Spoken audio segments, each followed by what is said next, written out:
The House will come to order.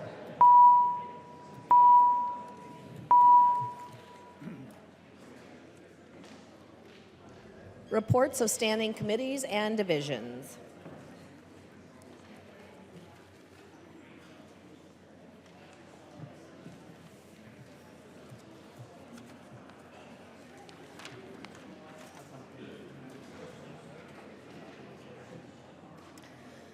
A copy of this order of business is on your desk and online. If there's no objection, the reports will be adopted.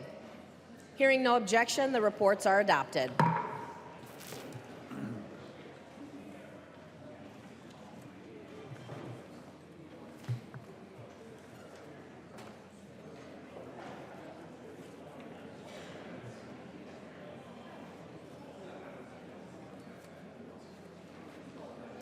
Calendar for today. The first bill on the calendar for today is House File 3321. The clerk will report the bill. House File number 3321, number 1 on the calendar for the day, an act relating to legislative enactments. I recognize the author from Olmsted, Representative Liebling, who will explain the bill. Thank you very, very much, Madam Speaker and members. So this is the annual corrections bill that is before you, House File 3321. So it is possible we won't need this at all. It's essentially a vehicle bill, so you can safely ignore the content of the bill. What we are doing here, members, is sending this over to the Senate as a vehicle, and the process for doing a corrections bill is one where if there are errors that are discovered in bills that have passed before the end of the session, and corrections are needed, there's a process by which all of the concerned parties sign off on the correction, and then it goes to the reviser to be put into the bill. So it's like an annual reviser's bill in a way, just to make corrections that we can before the end of the session. So we'll see if we actually make use of the bill. But that's all it is a vehicle for any corrections that come forward later on. So would appreciate your support. There are no amendments at the desk. The clerk will give the bill a third reading. Third reading, House File number 3321. Third reading. Is there any discussion to the bill? I recognize the member from Anoka, Representative Scott. Thank you, Madam Speaker. Thank you, Representative Liebling, for carrying the corrections bill, and I urge members' support. Any further discussion? Representative Liebling. It's a bill. Vote green. The clerk will take the roll.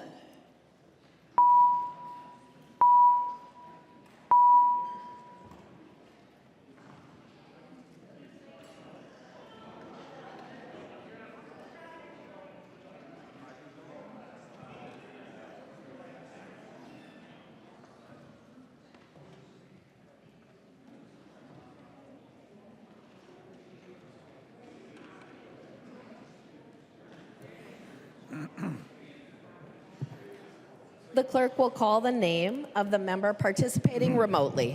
Katiza Watoon. Katiza Watoon, aye. Katiza Watoon, aye.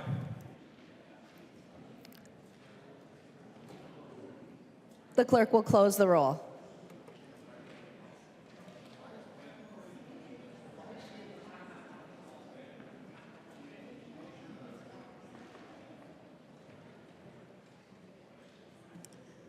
There being 132 ayes and 2 nays, the bill is passed and its title is agreed to.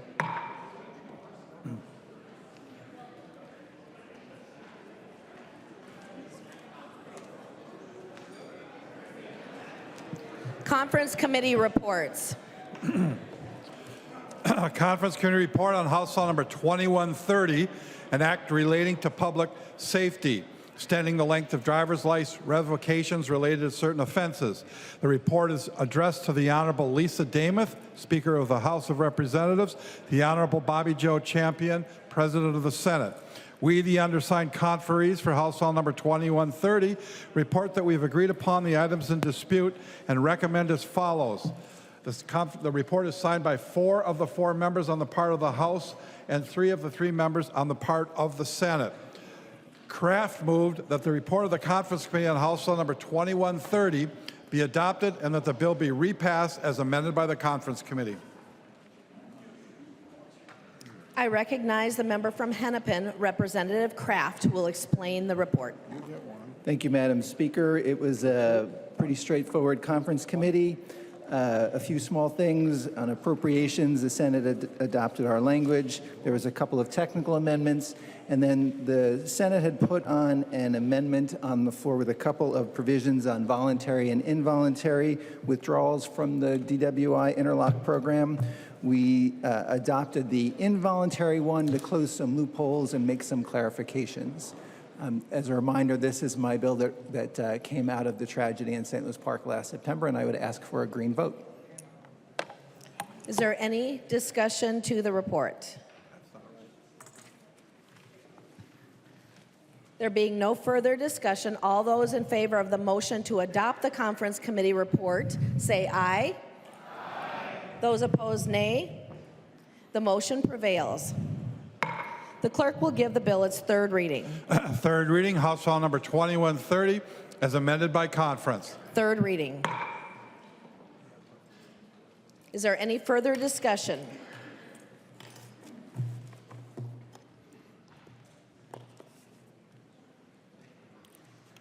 Representative Kraft. Thank you, Madam Speaker. This is a great bill. Will save lives, and I ask for a green vote. The clerk will take the roll.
The clerk will call the name of the member participating remotely.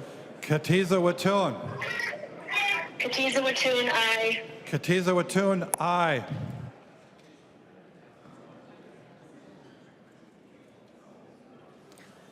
The clerk will close the roll.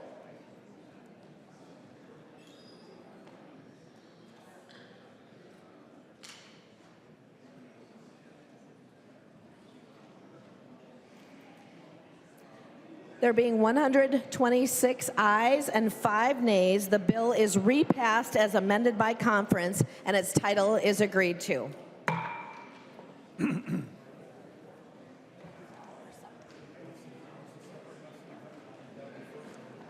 Messages from the Senate. A message from the Senate, Madam Speaker. I hereby announce that the Senate accedes to the request of the House for the appointment of a conference committee on the amendments adopted by the Senate to the following House file. House File number 2435, an act relating to state government, modifying provisions relating to health, finance, and policy.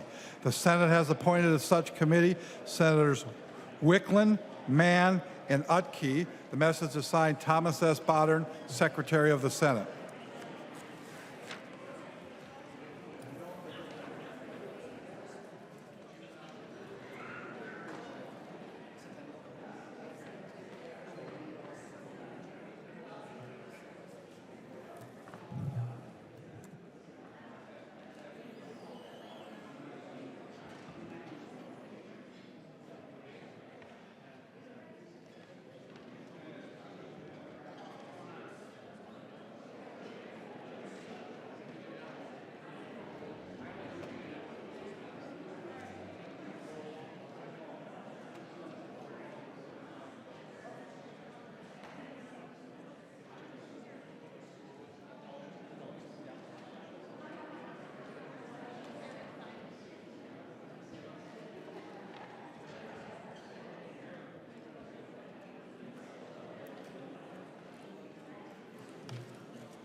Message from the Senate. Message from the Senate. Madam Speaker, I hereby announce the passage by the Senate of the following House file, herewith transmitted and returned as amended by the Senate, in which amendments to concurrence of the House is respectfully requested. House File Number 3228, an act relating to workers' compensation. Berg moves that the House concur in the Senate amendments to House File Number 3228 and that the bill be repassed as amended by the Senate. I recognize the member from Dakota, Representative Berg, who will explain the amendments. Thank you, Madam Speaker. I am pinch hitting for Chair Baker. This bill contains recommendations made by the Workers' Compensation Advisory Council for amendments to Minnesota Statutes, Chapter 176. I am one of 4 legislative liaisons assigned to the council, along with Senator Utke, Senator McEwen, and Representative Baker. As required by law, the council is comprised of equal numbers of members representing business and members representing labor. The goal of the council is to improve the workers' compensation process for businesses and injured workers. All of the provisions in this bill were approved unanimously by the council and have the support of the Minnesota AFL-CIO, the Minnesota Chamber, and Department of Labor and Industry. The technical provisions include clarification concerning who qualifies as an employee for purposes of workers' compensation related to certain direct care programs under the Minnesota Department of Human Services, clarification of the definition of a corporate executive officer related to workers' compensation insurance requirements, clarification related to the payment for nursing services provided by a household member of an injured worker, technical changes to certain filing provisions in Chapter 176, increasing the limit of the amount of workers' compensation benefits that is non-assignable, and repealing Minnesota Rules Part 5220.2840, which was previously fully codified into statute.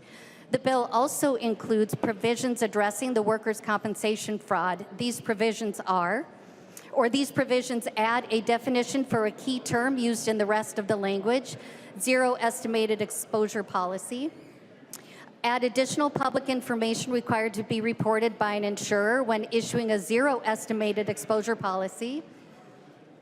Madam Speaker, I know this is riveting, but could we? Thank you. Members, please remember to take your conversations to the alcoves or the retiring room. Representative Berg. Thank you, Madam Speaker. Add additional public information required to be reported by an insurer when issuing a zero estimated exposure policy. Require a construction employer that obtains a zero estimated exposure policy to provide all entities with which it directly contracts to provide construction or improvement services written notification of its use of the policy and a copy of the policy, and for the entity receiving the notification to maintain the documents for 3 years. It requires insurers to include a statement as part of any zero estimated exposure policy application that attests to the accuracy of the application, including the absence of employees and estimated zero exposure. This attestation must include specific language as described in the statute. And those are the extremely interesting provisions in this bill. Is there any further discussion to the Senate amendments? There being no further discussion, all those in favor of the motion to concur with the Senate say aye. Aye. Those opposed say nay. The motion prevails. The clerk will give the bill its third reading. Third reading, House File Number 3228, as amended by the Senate. Third reading.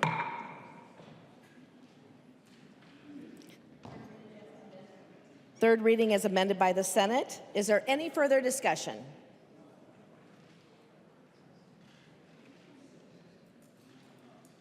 There being no further discussion, the clerk will take the roll on the bill as amended by the Senate.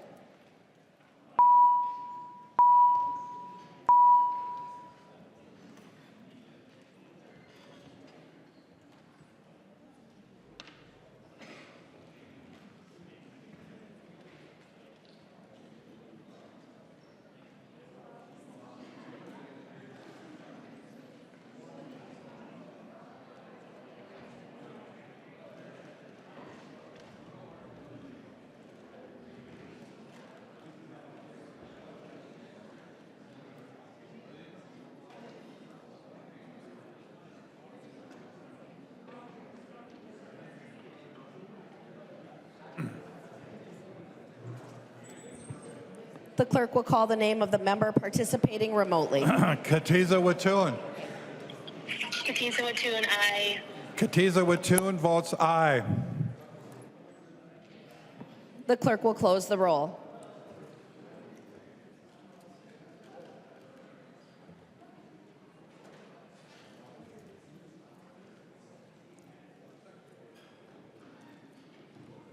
There being 134 ayes and 0 nays, the bill is passed as amended, repassed as amended by the Senate, and its title is agreed to.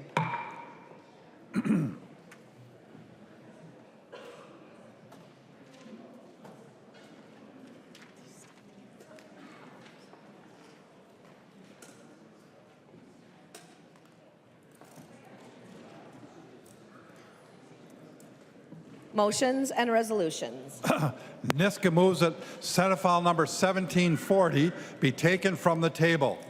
I recognize the member from Anoka, Representative Niska. Thank you, Madam Speaker and members. That's my motion. This is the education policy bill that we calendared and then tabled a few weeks ago, and we are going to take it up today. Is there any discussion? No discussion is appropriate. Members all in favor of taking this item from the table, say aye. Those opposed, nay. The motion prevails. The clerk will report the bill. Senate File number 1740, an act relating to education policy, making changes to K through 12 education.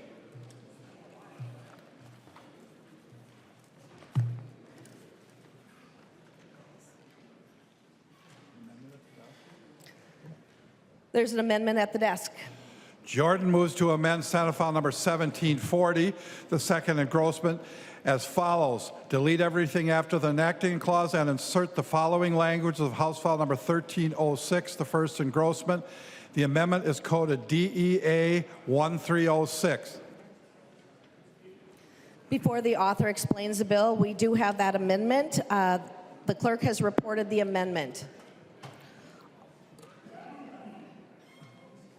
I recognize a member from Hennepin, Representative Jordan. Thank you, Speaker Damath. Members, this amendment substitutes the House language for the Senate language. I ask for your support. Thanks. Any discussion to the amendment? All those in favor say aye. Aye. Those opposed, nay. The motion prevails and the amendment is adopted.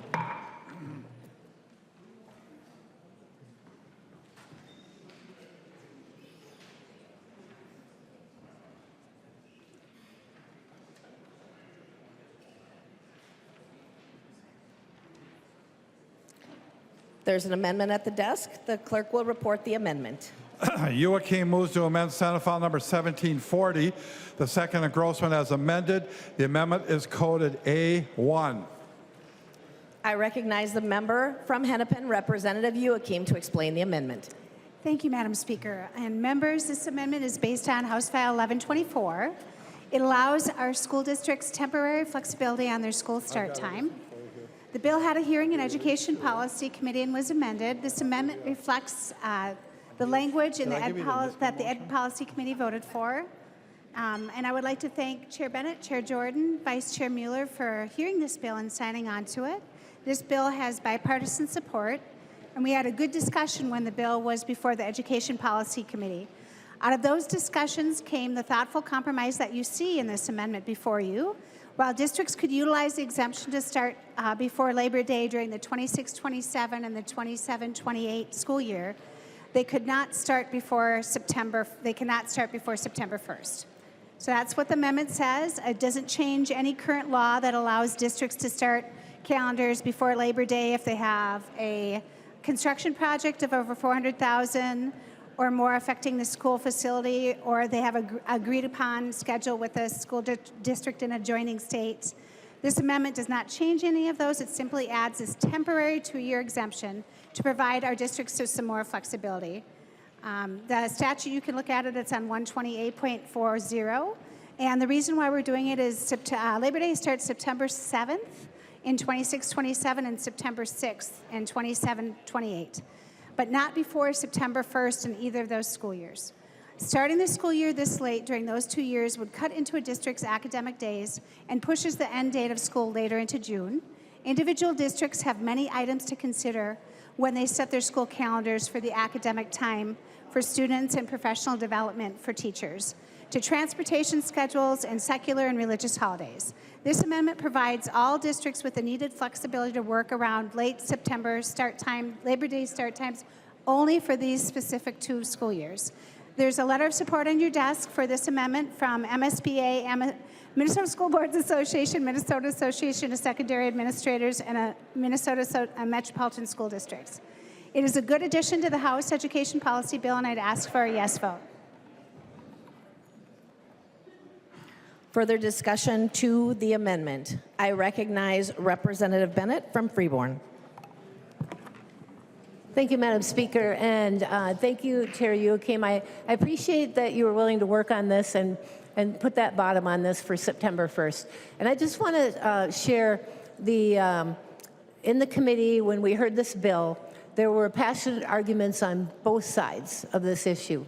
And to me, it's a really hard, because there's a winner and there's a loser in this. And I think we need to continue more discussions in the future on how to handle this. But I would want to say a couple of things. One being, I know as a former teacher how the spring is. And as soon as the nice weather starts, there truly is spring fever, members. Kids' brains check out. And we really lose those valuable academic days where they are focusing more. The other end of the spectrum here are our northern businesses, our resorts, and everything that's connected to them. They mean a lot to our state. They're great vacation spots, fishing spots, and all the things that come with them. But our families love to go there. And not only that, those resorts provide jobs. They provide taxes to fund our schools. So we can't forget that side of the coin either.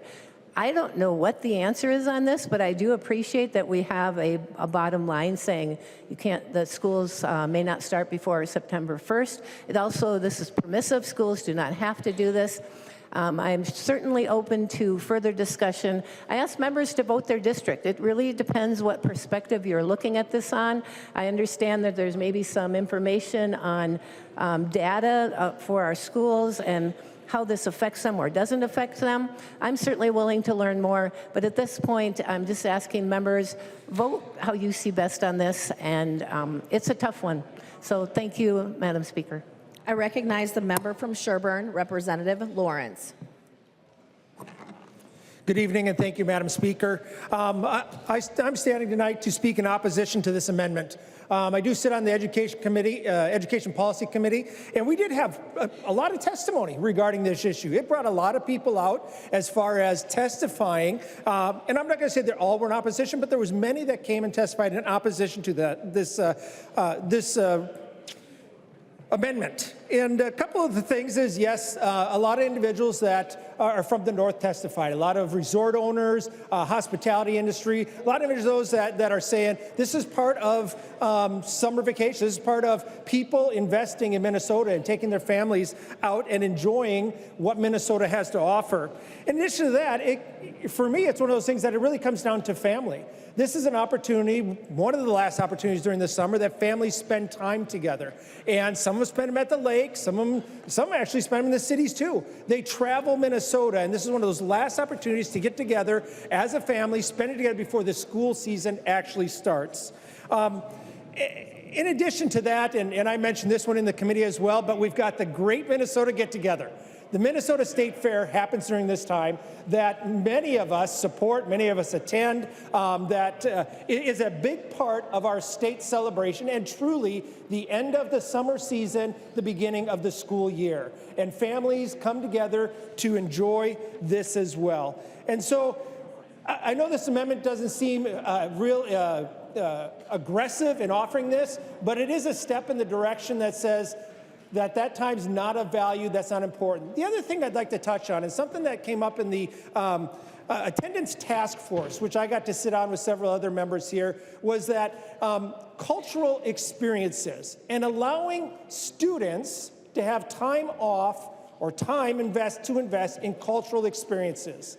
In addition to that, as I look at this, this takes away from a lot of the cultural experiences that families in Minnesota take to experience. It eliminates maybe a week, maybe 2 weeks of that time where they invest, where they go fishing, where they may go out scouting, where they might just spend time in the parks, where they enjoy camping, where they might attend the Minnesota State Fair, where they might experience the museums and stuff in Minnesota downtown here.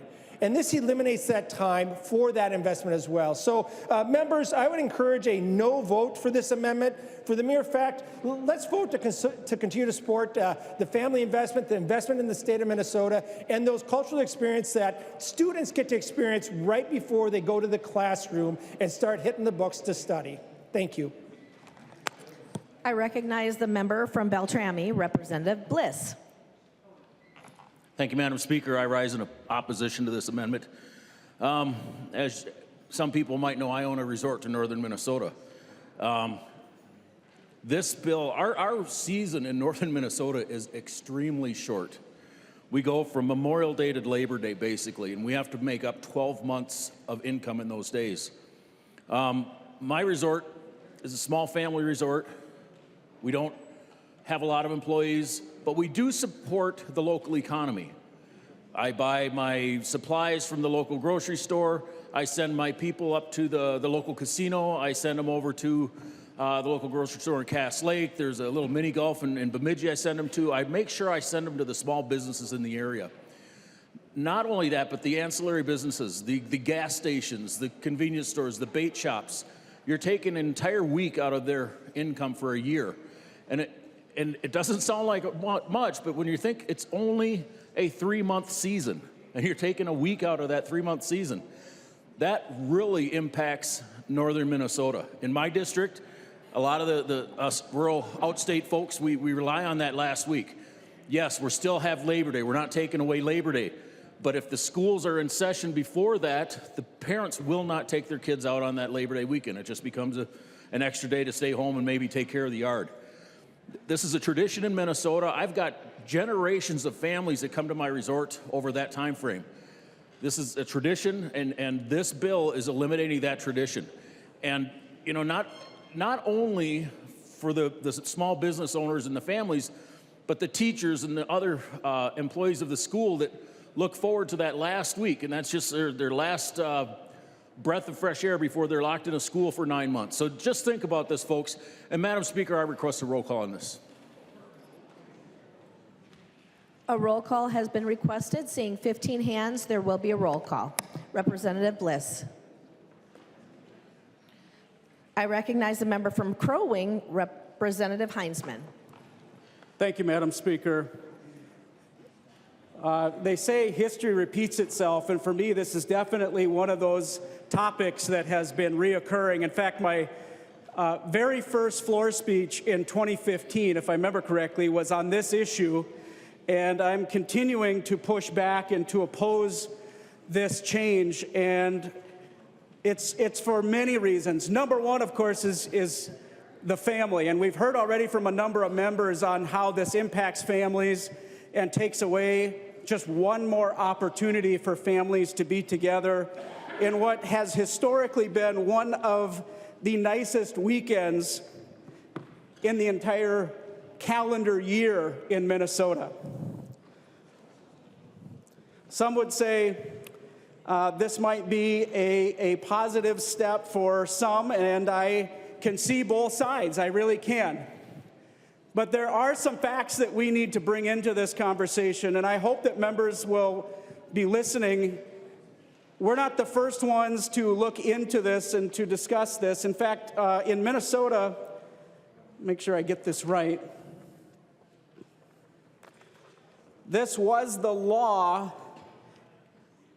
in 2002. The legislature changed the school start day to the day after Labor Day, and the law was since changed, the law had been changed in 1997 to allow for a start on September 1st. For the past 23 years, school districts, teachers, and families and students have relied on the day after Labor Day as the school start day.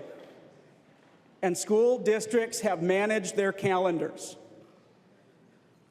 I have a number of stories here and research. University of Minnesota had some research done, and the study found that family trips of 2 or more nights decreased by 50% in August or September when the start of school was before Labor Day. It also found family overnight travel from May to September decreased by 30% when school opened before Labor Day. The Virginia Hospitality and Travel Association also did a study. Members, this is not a clear-cut issue. This impacts in a significant way, whether it be our FFA programs, 4-H, and this idea that this would somehow raise test scores is also a misnomer. In other research that I am reading, there is no increase in test scores. There is no addition of additional school days. This hurts Minnesota families. This hurts Minnesota going into the greater Minnesota area just before the end of summer and their opportunity to spend time together and the impact that they have to the economy. My district, the Crow Wing County, Brainerd Lakes area, is a 75% service-based industry. And you say, okay, well, let's just give schools a choice. That's great, okay. Generally, where does that choice gonna have an impact? Generally in greater Minnesota. And it statistically does nothing to improve educational opportunities for kids. Members, please vote red. I recognize the member from Isanti, Representative Gordon. Thank you, Madam Speaker. As was mentioned earlier in our Education Policy Committee, we did have several resort owners come in and voice their concerns, and my seatmate here, Representative Bliss, also mentioned that. You know, for kids that have, that family time is incredibly important, and itself is a learning opportunity, the time that they get to spend together. My uncle used to tell me that a bad day of fishing always beats a good day of school. Let's not take the opportunity to learn real-world lessons and make lifelong memories away from Minnesota kids. Vote no. I recognize the member from Hennepin, Representative Jordan. Thank you, Madam Speaker. And members, the A1 amendment is a good amendment. It's one that your districts are asking for flexibility in setting their calendars. So we've heard a lot about how we can increase flexibility for school districts. This is one way that they would like that flexibility. I would also show members the language here. It is only for the 26-27 and 27-28 school years only. A school board must do this proactively. And there's nothing that says that school districts can just avoid this. And the reason school districts are asking this is for their students. This is a student-centric amendment that makes sure that students have their educational outcomes prioritized for these 2 school years. And the reason we need to do this is for some of those same reasons that that people have been talking about. And one of them is family. I would remind members that many religions have a lot of important religious holidays in September where students need to spend time with their families, observing Rosh Hashanah, for example. And because of that, this will mean that school districts that are attempting to accommodate these students and attempting to make sure that they have time in school to learn how to read, for example, how to make sure that they are spending time in kindergarten and learning how to be good students and good stewards and future citizens, they need to spend that time in school. There's ample evidence that shows that time in school helps kids learn, and this will make sure that students have that time to learn.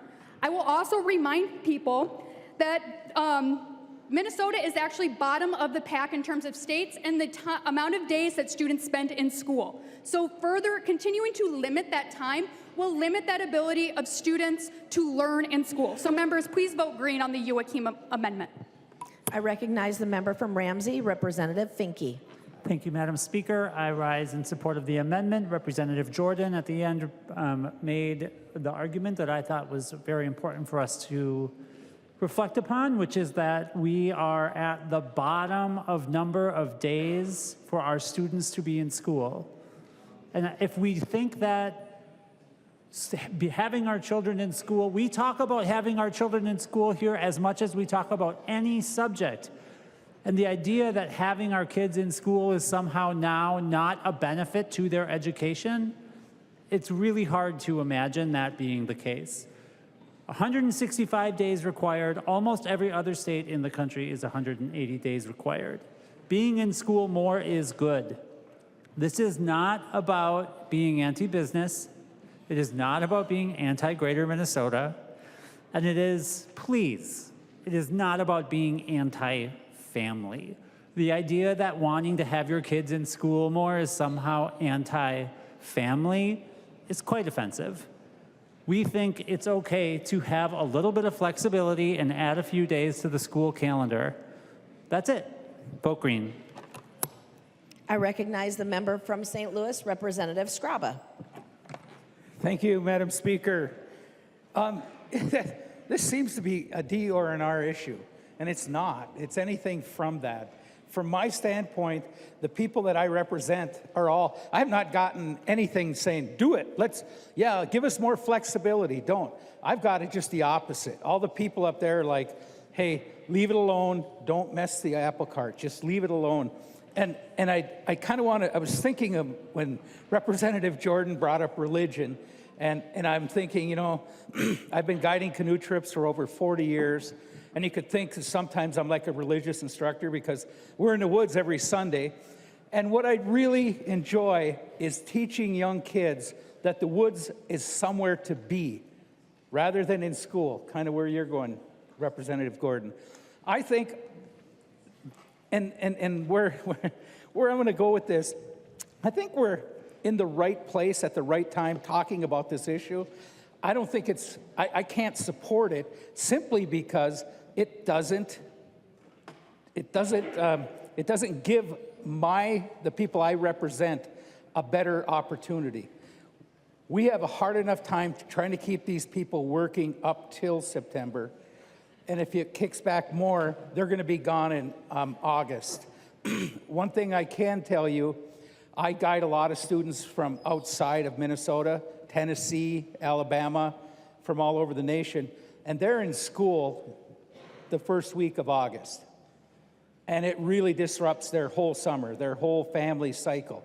What it does is it gives them all these days off on traditional holidays, on Thanksgiving, on Christmas, on Easter, spring breaks, but it doesn't give them, and most of the kids are in some kind of soccer camp, baseball camp, any kind of camp, basketball, everything you can. So I want to see these kids spend as much time with families in the woods, learning about what life really is. Please vote green. Red, I'm sorry. I looked at this button and it's green. Please vote red. Thank you. I recognize the member from Wright, Representative McDonald. Well, members, thank you, Madam Speaker. What more can be said about this issue that has been around for many, many years, other than the fact that Representative Youakim, it probably is best that we keep the kids with their families and at the resorts and at the state fair. Back when I was a kid, and actually probably a lot of you older folks here, there's some older folks, we used to take almost a week off for Easter. Remember those days? A week. The Holy Week. It was a Holy Week, and we took the whole week off. Now we're lucky to get Holy Thursday off. Sometimes schools give Good Friday off, but you're in school, learning. That's a good thing. Christmas. Remember, folks? Do you remember Representative Nash? Do you remember Representative Youakim? Christmas, you'd also get another week off. And then I remember winters. Boy, did we have some great winters. There was nothing better, members, than getting up early and listening to WCCO and hearing that your school was called off because of the winter storm. Oh, celebration. We'd get on our knees and thank the good Lord. Well, just because students are in school more doesn't mean that it's better for them. Now, I know you'll probably think that's a false statement. Some parents think that it's best that they stay back on the farm or in their homes or in the resort or at the state fair or with their families vacationing on what has traditionally been the most beautiful weekend in Minnesota. For some reason, the good Lord must shine upon this state of Minnesota, because on Labor Day weekend, we have very beautiful weather, sometimes too hot. If you go to the state fair on Labor Day weekend, it's very hot. But this is where students and our children need to be. Some of them are making a great living, earning income from the state fair, earning income from the resorts and other facilities around our state that need them. And then, Representative Youakim, you want to bring them into the school for 2 years. You know, my father was here for many years, and he was not a big fan of the seatbelt law. Because here's what happens in the state of Minnesota. Here's what happens with lawmakers. At first, the law was, well, it's just a suggestion. Put your seatbelt on. It's just a suggestion. We suggest it. So you lose a little freedom. Okay, we suggest it. Then it was, let's pass a law saying it's against the law. Okay? And then it was a law saying we're going to fine you. See, in the state of Minnesota, us lawmakers incrementally take away some freedoms. Sometimes it's good. Seatbelts are good. They save lives. But taking kids away from school and away from the resorts and the state fair and their family vacations is not good. I see this, and I'll close it, Madam Speaker, as an incremental step to starting school even earlier. And that's what happens here, members. You don't kid yourself. It's incremental steps. Well, it worked for 2 years, so let's make it a law. Let's start before Labor Day.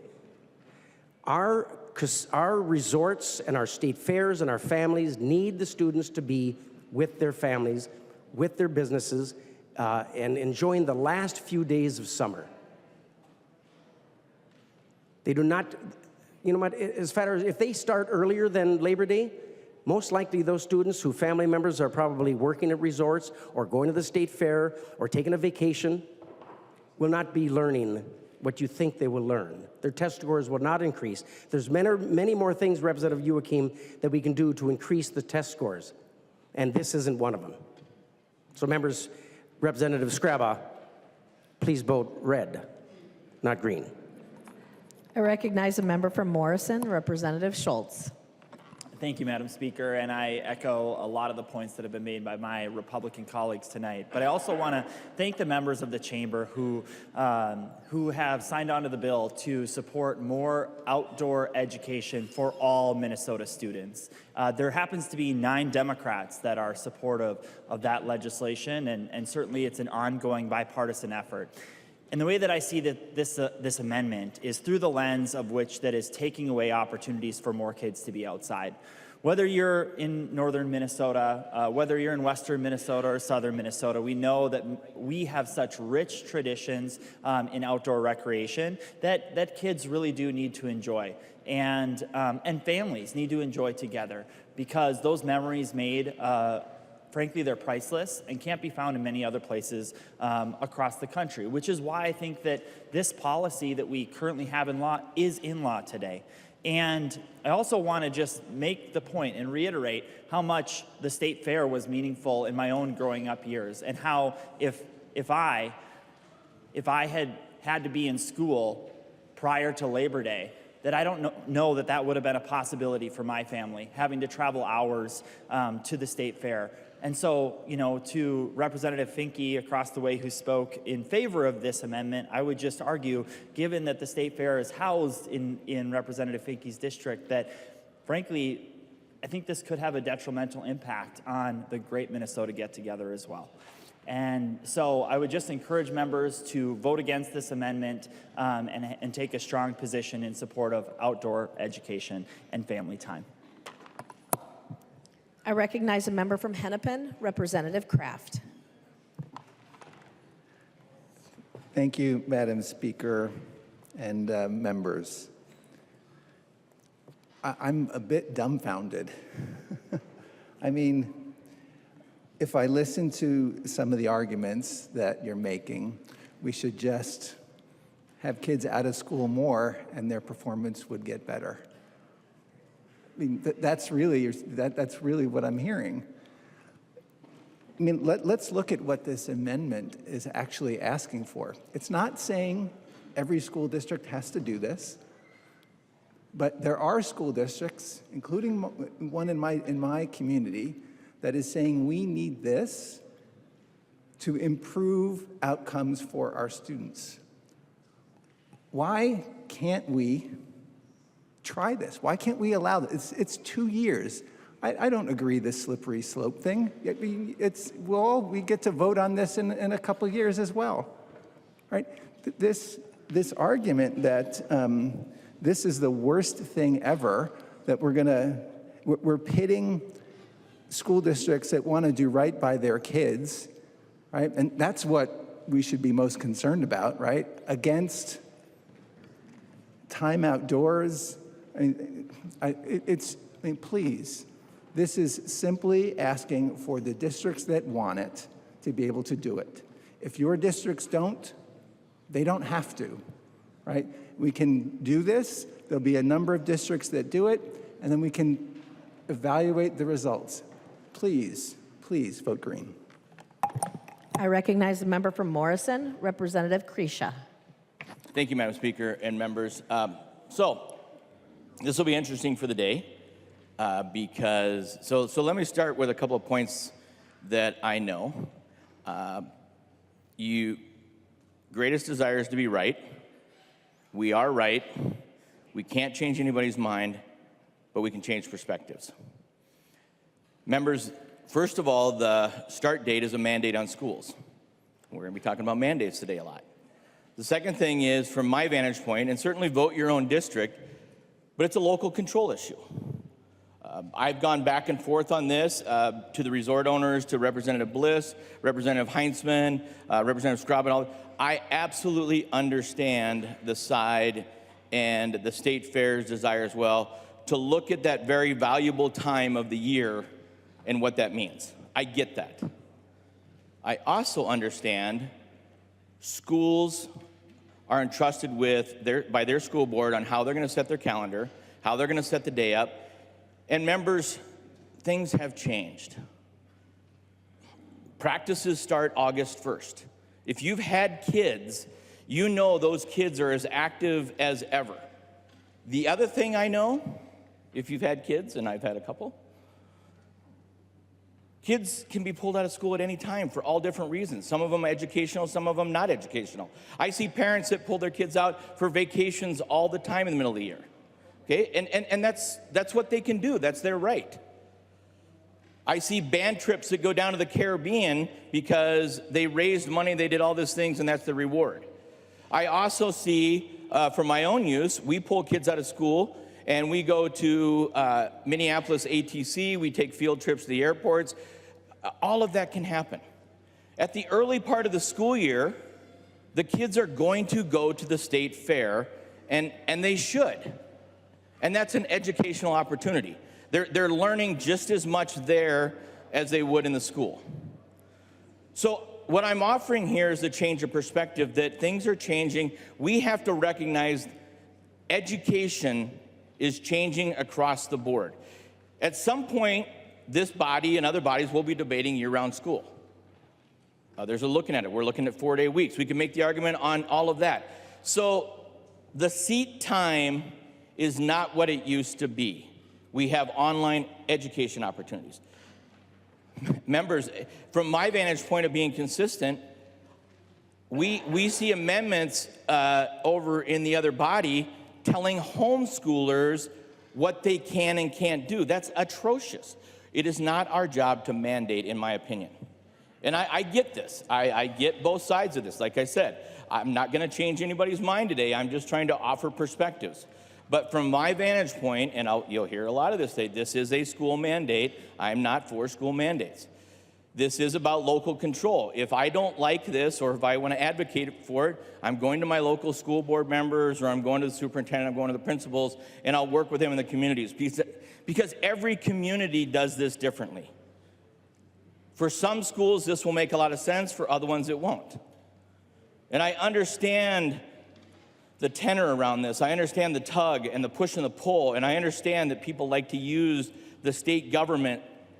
We're convenient when we're a state board of education for what I need, but we're really inconvenient when we're a state board of education against what I need.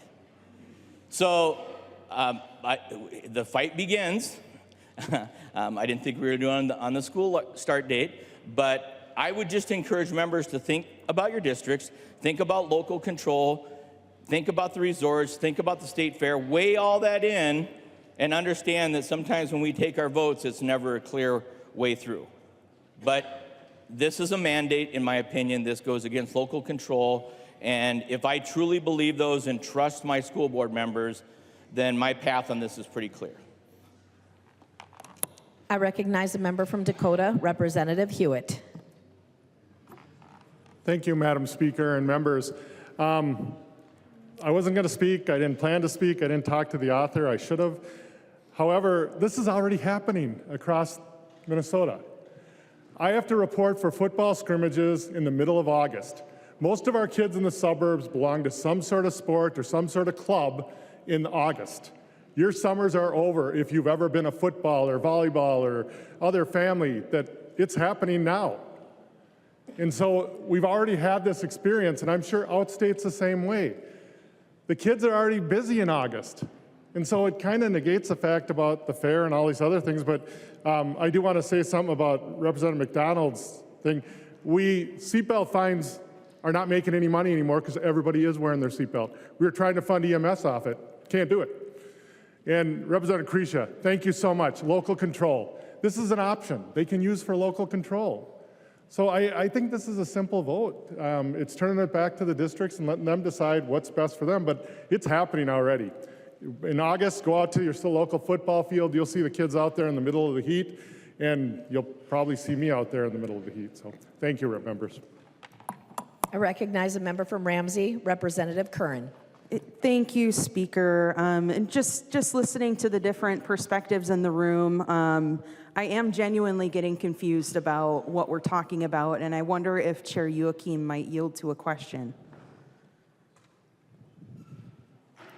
Representative Youakim will yield for a question. Representative Curran. Thank you, Speaker. And Chair Youakim, my question is, does this amendment mandate that all schools start earlier or on a specific date?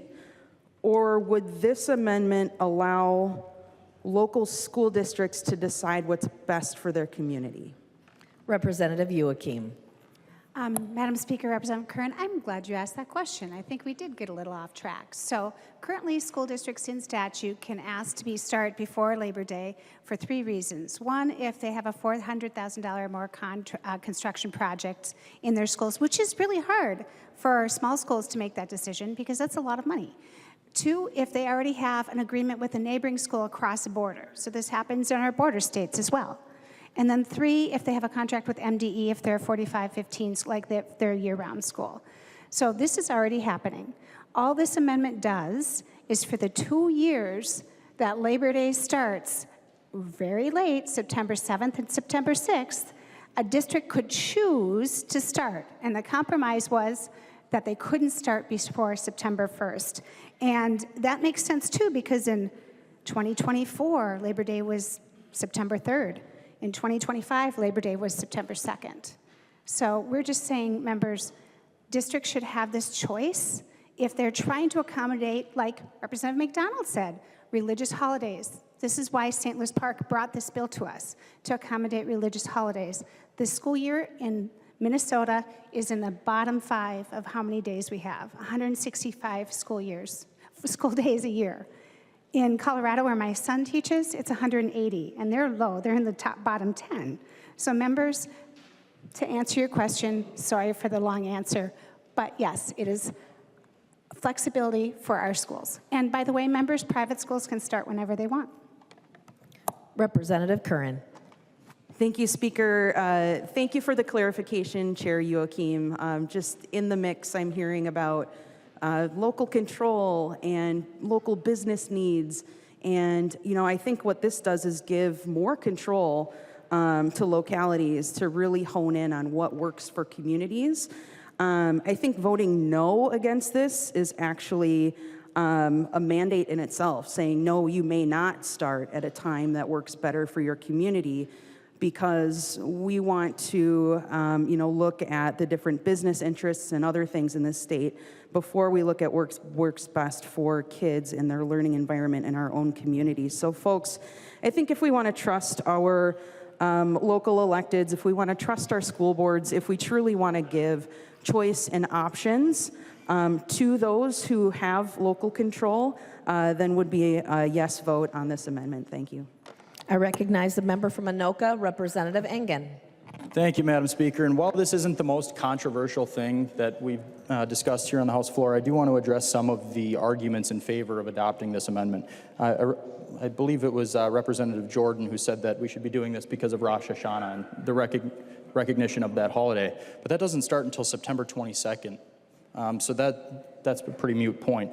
And it's also pretty rich hearing about local control from Democrats. It's awesome that you guys are able to comprehend that, because our schools are reaching out constantly and telling us that they want mandate relief.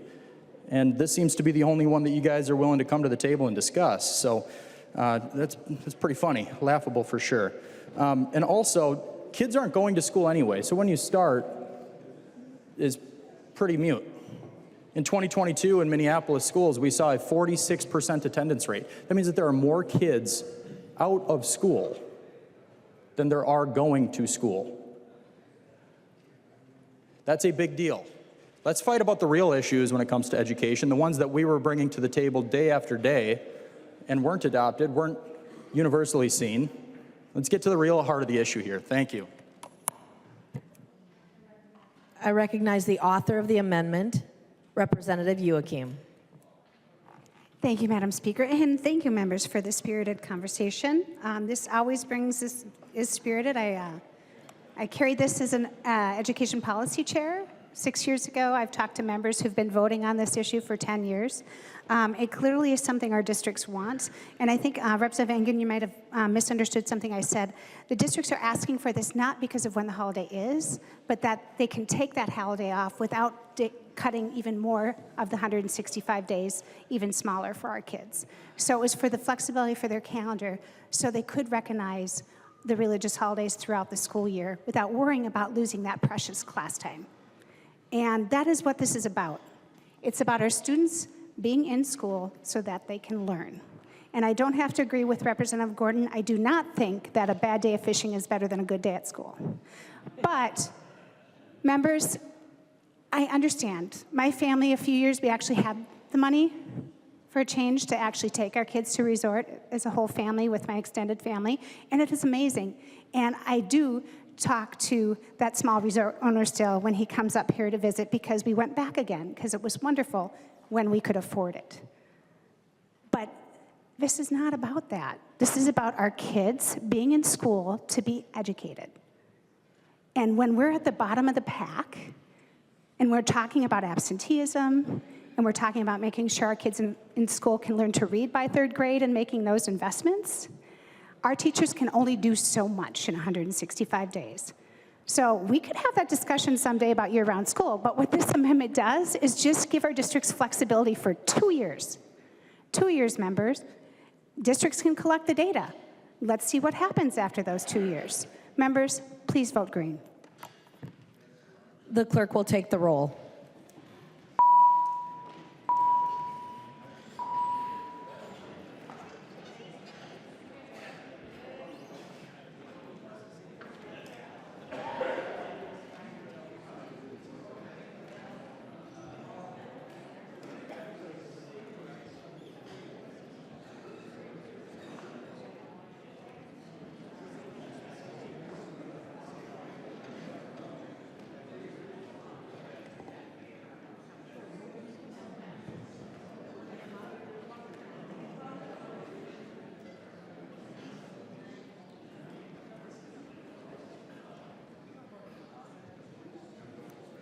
The clerk will call the name of the member participating remotely.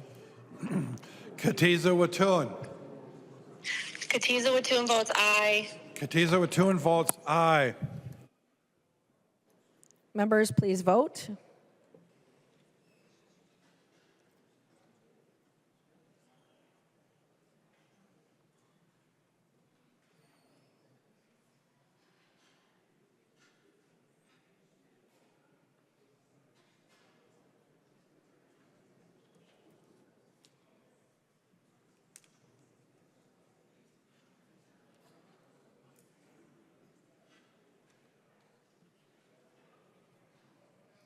The clerk will close the roll.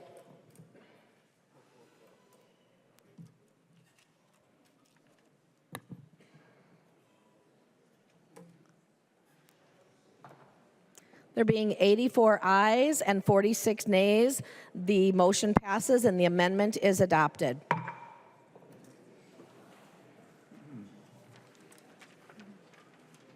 There's an amendment at the desk. The clerk will report the amendment. Jordan moves to amend Senate File Number 1740. Second, Grossman has amended. The amendment is coded A2. I recognize the member from Hennepin, the author of the amendment, Representative Jordan. Thank you, Speaker Dameth. Members, the A2 amendment removes a provision authored by Representative Clardy. That is a great provision that deals with hours of instruction and some of that experimental learning. Unfortunately, there was a fiscal note attached to this bill, late breaking, so it costs money and needs to come out. Members, I hope we can continue to work on this next year. I know there's a lot of interest in it from both sides of the aisle. Thanks. Discussion to the amendment. I recognize the member from Scott, Representative Bakeberg. Thank you, Madam Speaker. Thank you, Representative Jordan. I completely understand why you're bringing this amendment, and I want to thank Representative Clardy. This is a fantastic bill. And what the bill does is it allows local school districts, it's interesting, we're coming off of the conversation we just had, but to have some local control and decision-making about their calendar.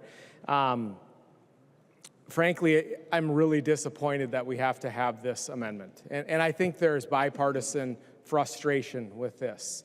And the frustration comes in first part because I have had ongoing conversations with many school districts about their excitement about doing this flexibility for our kids. And I think we have to, and I think Representative Krisha talked about it, we have to recognize that schools are changing. And we have to change how we are doing school, or kids will continue to leave for other options. That's the truth. That's the reality. And Representative Clardy's bill was a step in that direction. And the piece that is extremely frustrating is that we got a fiscal note in the 11th hour. And this is a classic example of the department not wanting to do something and killing a bill, a good bipartisan bill, because of a fiscal note. And the fiscal note has to do, it's about $40 million in increased special education costs because there will be an increased state fund because of special ed funds. Well, I think you have to understand, how does the special education process work in our local district? And what happens is we as special ed teams, so Representative Hill, when you're back in district and you are a teacher member on the IEP team, you offer your teacher perspective. When I'm there as a principal, I'm offering my district perspective, and it's my job to look at the fiscal impact and balance that with the needs of the student. So we are having conversations, but the purpose of the meeting is to talk about what's best for kids and to make sure that we are balancing the needs of the student and the needs of the school district. It's extremely frustrating that this excellent provision is being killed by a fiscal note because, frankly, the department doesn't want to do it. We just need to recognize that's what's happening. And I see heads nodding. So I am extremely disappointed that we're removing this. I would prefer that we just tell the department to do their job and figure it out and just absorb this cost so that we can continue to meet the needs of our kids. To our school districts, here's what I would say to you. Stop asking for permission. It's ISD, Independent School District, for a reason. We as a body are going to be here to support you. If you get questions from the department about why you're doing, point to the innovation statutes, say we're doing what's best for our kid, and ask them where in statute it doesn't allow you to innovate for your kids. Because if we don't continue to do that, or we don't start doing that in schools, kids are going to leave our districts. Further discussion, I recognize the member from Freeborn, Representative Bennett. Thank you, Madam Speaker. And I'm reluctantly, Representative Clardy and others supporting this. I wish we didn't have to take this out. It is, as Representative Bakeberg said, a perfect example of death by fiscal note, which is very disappointing. So let's keep working at this. We need to get these changes made. I recognize the member from Mauer, Representative Mueller. Thank you, Madam Speaker. And members, I know you've heard maybe a lot of us talking about this, and let me just give you a little bit of context. You know, last term, during Representative Clardy's first term, she brought another bill about redefining seat time. And everyone was very excited about how important it was for us to change what seat time means, because we could finally innovate and finally do all these things that people want us to do. And I simply asked, tell me where you find seat time in statute. And they couldn't find it because it doesn't exist. And tell me why you can't do what you want. Tell me who's telling you you can't innovate when your local community is asking you to do it. And there was some sheepish kind of grins and kind of turning away. I've been a teacher for almost 20 years. You know when people don't want to answer you. Suddenly their shoes look very interesting. And it's because MDE is telling them no when they have no right to tell them no, have no right to tell them no. So I told them, listen, this is, I said, Representative Clardy, this is a fantastic bill. However, this doesn't, you know, seat time doesn't exist. This isn't a real thing. Our districts can already do this. Let's let them do this. Came back next year, they came and said, well, instructional time, I think this is what it is, instructional hours of instruction is in statute. Let's go ahead and redefine what that is. I'm like, great, on board, let's do that. This went through, if I remember right, Representative Clardy, this went through two committees, both Education Policy and Education 5, just to make sure. I printed the bill off here on the 30th of March. I'm pretty sure Minnesota Department of Education, since it's their job to know what's happening over here, knew what was happening. Representative Clardy is an incredibly careful legislator who is a fantastic teacher. She knows how to dot the I's and cross the T's. She probably requested a fiscal note and, you know, didn't receive one when she had something to be in front of committee. The fiscal note, I just looked it up. The 8th of April. The 8th of April. That's crazy. That's crazy. This was, oh no, we put this in the bill. We don't want to do it. How do we stop this? Here's a fiscal note so we can stop it. I echo the sentiments of my colleagues on this side of the aisle, because I know the teachers and educators and many of you who send your kiddos or grandkiddos or your nieces and nephews to school, you know school looks different. You know things are changing. And we have lots of places where you're allowed to innovate, you're allowed to do all sorts of different things, and yet it's the bureaucracy and the agency that's telling you no. We are the legislators. And you, independent school districts, are the ones in the classroom teaching your students. Until they tell you no, I say you continue to listen to what your students need. This is something that is incredibly disappointing to be taken out.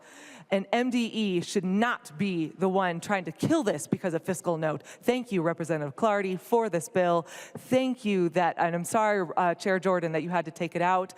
This is something that we should be fighting for, especially in 2026. Thank you, Madam Speaker. I recognize a member from Goodhue, Representative Allen. Thank you, Madam Speaker. I want to take my hat off to Representative Clardy for coming up with such a good, common sense, innovative bill. I wished what MDE it wouldn't happen to other bills, but you know, the same thing happened to me with one of the bills I brought forward. And the bill I brought forward and presented to MDE for a fiscal note, all it did is give kids a milk if they wanted to turn around and bring their own meals to school. And what did MDE do? It turned around and turned in a fiscal note that was so large that it was a $10 million fiscal note that would have saved the taxpayers in the state of Minnesota over $40 million in 1 year. It's absolutely ridiculous that this kind of practice goes on a regular basis, especially when this body comes up with really great ideas that would simply make things better for kids in our schools. So, Representative Cardy, thank you for bringing this forward. I just wished we could do something about it. I recognize the member from Dakota, Representative Clardy. Well, thank you so much for all the support. I will bring it forward again next year. I want to let you know that I am working on it, and I have gotten the fiscal note down to 110,000. So next year when I bring it forward, I'm hoping that you remember that you're on board already. Thank you. Any further discussion to the amendment? I recognize the author, Representative Jordan. Thank you, Madam Speaker and members.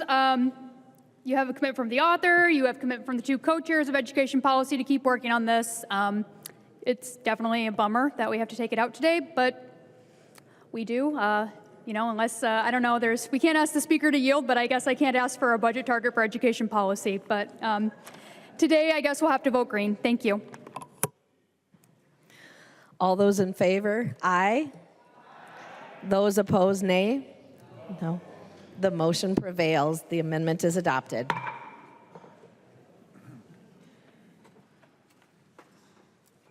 There's an amendment at the desk. The clerk will report the amendment. Bakeberg moves to amend Senate File number 1740, the second engrossment as amended. The amendment is coded A3. I recognize the member from Scott, Representative Bakeberg, to explain the amendment. Thank you, Madam Speaker and members. I'm going to give an overview of the next two amendments, if that's okay, and then we'll discuss the A3. But I just want to set the table a little bit about why both of these amendments are important. And I'm going to look at it from an education standpoint, and I'm going to talk to you about the learning target. The learning target of these amendments are to provide clarity for our school districts about how they can and cannot make sure that their schools are safe, and then ultimately it's to provide our schools clarity to be able to keep the schools as safe as possible. Before I jump in, I want to thank, we've had ongoing conversations about school discipline over this, frankly, since the end of the 23 session, but in this session. And it goes back to the end of February. I met with multiple stakeholders from all perspectives on school discipline, and we did something called a jigsaw activity, where we had different bills, and we brought everyone in, and they offered their feedback about how does this help and support kids, and then what are your concerns? And it was a spirited discussion, let me tell you. I had 2 different sessions, and we had every stakeholder group in the room, from Solutions Not Suspensions, special education advocacy groups, the Department of Education, all the school management groups came to the different sessions and offered their feedback. Then we did a similar thing where we had conversations with some members who were interested in working on this. And I had conversations into April, into the end of April, and even going into the end of May. You have a packet that was handed out, and it has letters from the Anoka Hennepin District. It has letters from a letter that I sent to the Department of Education requesting clarity around the statute, because there was this perception out there that, and this came through in all of the listening sessions, and it came through when we met with members, that, well, principals just don't understand. They can suspend kids, they just don't understand. That is false. That is absolutely false. A student can be sent home at in the current day and they have to be brought back to school the next day. If you don't believe me, read the letters in the packet. Commissioner Jett clarified that in his letter finally. So the student can be sent home that day, and then the school district can exclude or expel a student, which we don't want to do. Nobody wants to suspend a student, or nobody wants to expel a student. That means a kid goes somewhere else for a calendar year. The definitions are very important, so you need to make sure that you're understanding the definitions. So we have spent a ton of time working on this. The other thing that came through was, Ben, there is a disproportionate number of students that are on IEPs and students of color that are suspended. That is correct. That is absolutely right. And principals, prior to the 23 session, have been working on addressing those disparities. I would point you to the Human Rights Report that was referenced in the passing of this underlying bill, and it says that one of the recommendations from the 2022 Human Rights Report was to prohibit the use of suspensions and expulsions for pre-K through third grade students. It's right here. On the other side of the page, it says, the recommendation from the Human Rights Report is to provide school districts with the resources they need to enact the learning within their own context, local control. That's what they're saying there. And here's the kicker. It says, prioritize support for districts who exhibit the largest discipline disparities. Basically, what they're saying is use data, and then the non-exclusionary discipline grants that we have, let's provide those grants right to those schools who are struggling. Because we can identify, there is data that I as a principal submit at the end of every year. I will be doing it here in a couple weeks for this school year. The department could pull up that data and say, XYZ school, we see a disproportionate number of suspensions in your school district, we're going to provide you resources. We did not do that. We did not do that. The other piece that I want to talk about is the Principals Association has been working hard on this. The elementary and the secondary group, and in your packet, there is a guide to non-exclusionary discipline, and it lays out tiered supports that are research-based that schools are doing. If we empower our local schools to do what they think is best, they feel is best, they will do it. So, with that, it's important you understand the history with this, because this is a really important vote. You're going to have two options here in a little bit to vote. The first one, I'll be honest, it's what I would do. It's what we had before. And it really gets down to providing clarity to our districts, going back to my original learning target. It provides clarity to local schools on whether or not you can suspend, and it trusts local schools to use their professional judgment. So what the A3 amendment does is it allows for the suspension of K through 3 students. It rolls back non-exclusionary discipline. And Representative Frazier and I have had really good conversations about non-exclusionary discipline. That's really the best practices that schools are doing already. Prior to it being called non-exclusionary discipline, it was called PBIS. Before that, it was called something else. Before that, it was called something else. It's best practices. Now, principals will admit, schools will admit, we've got work to do. That's why they developed this, and the department is using it. And then the last thing it does is it repeals the ban on recess detention. So again, members, the A3 amendment is an amendment that allows and provides clarity and allows our schools to make the decisions that are best for them in the situations that they're facing at a given time. I would encourage a green vote.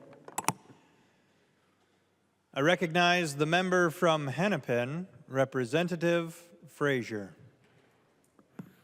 Thank you, Mr. Speaker. Thank you, Representative Bakeberg, and also for acknowledging the conversations that have been happening around this issue. You know, what I will say, so this takes me back, oh man, almost 10 years ago now. I was in Minneapolis Public Schools, and we had a brave superintendent, Dr. Bernadette Johnson.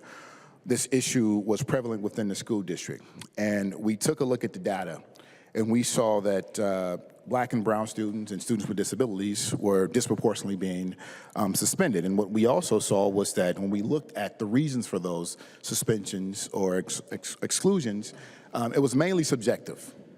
And when we looked at that and we took a look and we did side-by-sides and looked at the subjective reasons as to why, we would see that one demographic was being suspended at a higher rate than another. Dr. Johnson decided to take action on that. She implemented a policy herself that there would not be suspensions of students at the K3 level. You know, the reason I tell that story is because, Representative Bakeberg, you mentioned that we should leave this decision to the professional judgment of those at the local level.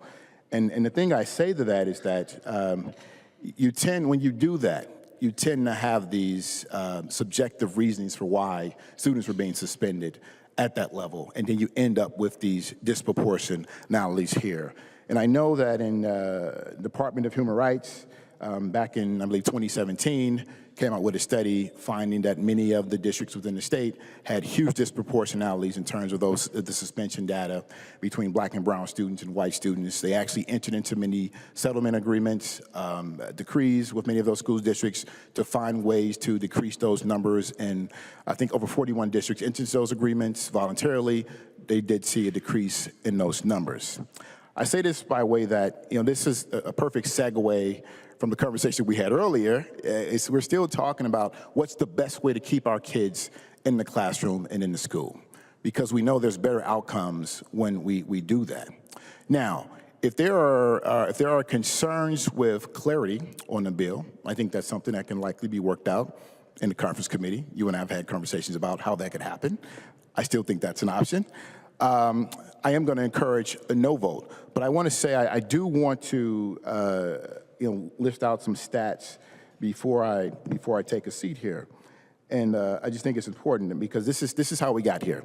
So that 2017 report from the Department of Human Rights showed that Black students were 8 times and Indigenous students 10 times more likely to be suspended or expelled than white students, although students of color made up only 31% of the student population.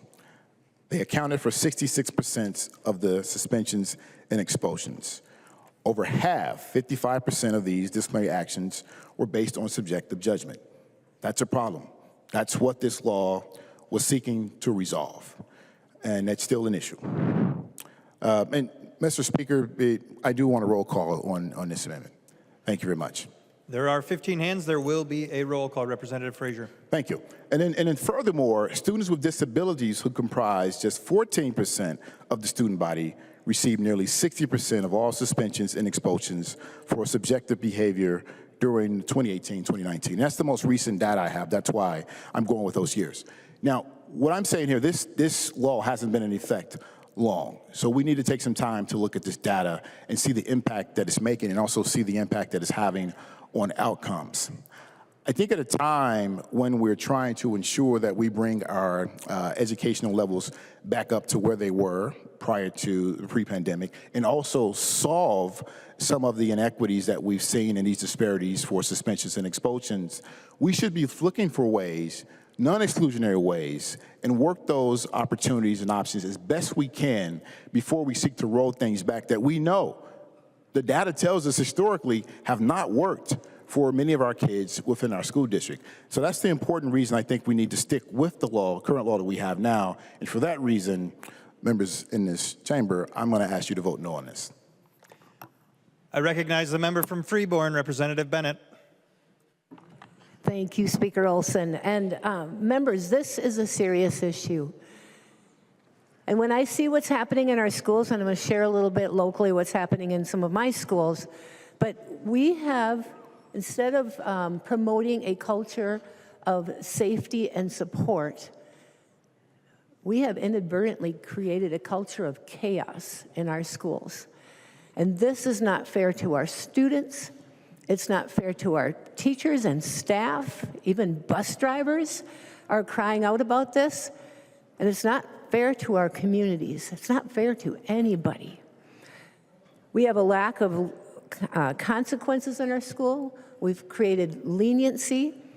And we all know that what that creates in kids. Every one of you who's been a parent and has kids at your home, you don't have to be a teacher to know that. If there are not consequences for behavior, that behavior will continue. As a matter of fact, it will get worse, and that's what's happening.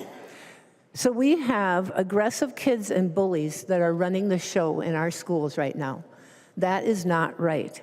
Let me just share with you a few things of what's happening in just a small community, Albert Lee, which has about 18,000 people. This is not just a metro issue. It's not a rural issue. It's a statewide issue. So here's a parent that says, in an effort to be sensitive to one child's trauma, trauma is now being formed for another child as they witness student behavior that goes unchecked. They witness their fellow students destroying classrooms, stabbing teachers with pencils, scratching the faces of administrators. This is developing anxiety amongst kids who didn't have anxiety before, and behavior problems for kids who didn't have behavior problems before. We have kids who are being threatened by other students. One of them was threatened by a student. That student said she would bring a gun to school the next day and kill him. And our school administrators' hands were tied. That student was in the classroom the next day. That is not right. Another parent says there are little or no consequences. Another student was threatened by a student saying, I'm going to hunt him down and kill him. So this is hindering everyone else's learning while also being cruel to other students. A fourth grader tells her parent that he frequently leaves the classroom with the rest of his class while a student rages out and destroys the classroom, throwing desks, throwing chairs, breaking televisions, breaking computer screens. It's not right. We have created a culture of chaos, and it's affecting both our students who have difficult times, but it's affecting all students and their learning. And now it's affecting even their lives. I know there was a little girl, I believe it was a girl from Virginia, 10-year-old, who was bullied. She committed suicide. Just within the last 2 weeks, we had an 11-year-old girl commit suicide in Albert Lee. This is serious. We need to make changes. The changes that have been made to discipline for our schools over the last number of years are not working. They're making it worse. They're creating a culture of chaos. We cannot have that. I ask members that you support this amendment. I'm going to speak now because I won't speak to the next one because we need to adopt one of these amendments that Representative Bakeberg has. Thank you, Mr. Speaker. I recognize the member from Olmsted, Representative Quam. Thank you, Mr. Speaker. And, a lot of people see kindergarten through grade 3 and, what could happen with third graders. When my eldest son was in 4th grade, one of his classmates was in a wheelchair because he had severe issues. He ended up, I think he lived to the age of 18. But it was during recess, and the third graders, a bunch of them went over and were picking on him. My son and one of his friends went over there to defend him. I found out because my son had recess detention. And my son said he knew he was going to get detention, but it was worth it to stand up for his friend. Because third graders were picking, harassing, and bullying him. So that's back when there were, things would happen if you misbehaved. And third graders were behaving badly. I shudder to think when there are no repercussions for bad behavior, the actions that will accelerate. because any parent knows that you set rules and the kids push and then they hit that boundary and then they tend to stop. And frankly, this is the reasonable approach, and then look at how you address the abnormalities that are causing a problem with some parts of the student population. But the lack of rules only exacerbates the problems, and I'm going to vote green. I recognize the member from Wright, Representative Hudson. Thank you, Mr. Speaker. Members, I'd like to respond a bit to Representative Frazier's points made earlier, but before I do, I just want to give you some personal perspective. I have two sons who are in K through 12 right now. They are students of color, they are brown. One of them has an IEP, he's on the autism spectrum. He's my eldest, and over the years, we've had an abiding concern for his behavior in the classroom because of his personality and the condition that he's in, the ways in which he perceives the world that are different, his higher degree of frustration when things don't go the way he thinks they ought to. You think my sense of justice is acute? Meet William. He'll put me to shame, make me blush. But what we found over the years was that the interaction, the relationship between us as his parents and his teachers and educators has really gotten him to a point where he conducts himself very, very well and is in many ways an exemplary student now. And that is not because we took options off the table. There were times when he did things that I believed warranted worse disciplinary action than he actually got. But then I'd bring him home and we'd have conversations about it, and that made the difference. From the school's perspective, there's a hierarchy of need here. And one of those needs is order in the classroom. Everyone's right to learn. Every student's right to be able to come to school, to not just feel safe, but to be safe, to be protected, to know that there's going to be consequences for crossing certain lines. With that said, we'll go back to what my friend Representative Frazier had to say about the past of how this policy was developed. So taking the premise for granted that exclusionary discipline, suspensions, expulsions have been both disproportionately given to students of color and disabled children, and also taking for granted that there's a high degree of subjectivity that's been involved in those decisions that indicates that there may be some sort of problem with bias here. Okay. Does the current law solve that problem? Does it really solve it? I can sit here and tell you, and I would be correct, it would be true for me to say, there are certain things that you shouldn't eat, either because they're not healthy for you or because they're poisonous, they could kill you. But my solution to that was, we're not going to eat anymore. I've just created a much bigger problem. Yeah, sure, it's going to protect you from what you shouldn't eat, but it's going to deprive you of what you need, what is healthy, what is necessary. And I feel like that's what this policy has done. Because think about it this way, even if you're accomplishing the goal that you're intending, which is to protect students from bias and disproportionate treatment, you haven't actually removed the bias. So in other areas, they're going to continue to be subjected to, again, assuming the premise that there's this inappropriate discriminatory bias that's influencing the subjective judgments made by educators. If that's true, you're not fixing it by limiting the educator's options. If you want to get to the root of it, if you want to find a solution, like this group that has a handout for us says, the solution is not to say no to suspensions categorically. The solution is to figure out what lies at the root of that bias and address it individually, personally, with our educators and frankly with our students. This is a good step in the right direction. I appreciate Representative Bigberg bringing it. Thank you. Any further discussion to the amendment? I recognize the author of the amendment, the member from Scott, Representative Bigberg. I think I spoke plenty at the beginning. I would encourage a green vote. There being no further discussion, the clerk will take the roll.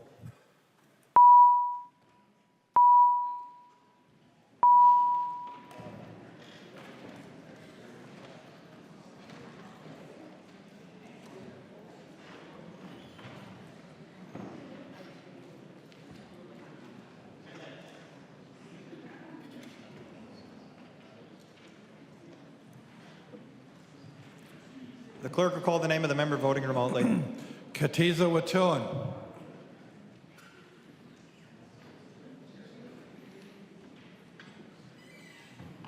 Go ahead.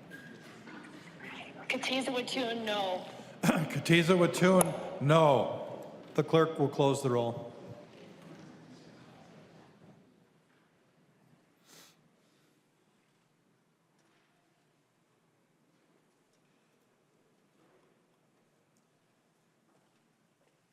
There being 67 yeas and 67 nays, the motion does not prevail. The amendment is not adopted. There is an amendment at the desk. Chief Clerk will report the amendment. Bakeberg moves to amend Senate File Number 1740. The second engrossment as amended. The amendment is coded A4. I recognize the author of the amendment, the member from Scott, Representative Bakeberg. Thank you, Mr. Speaker.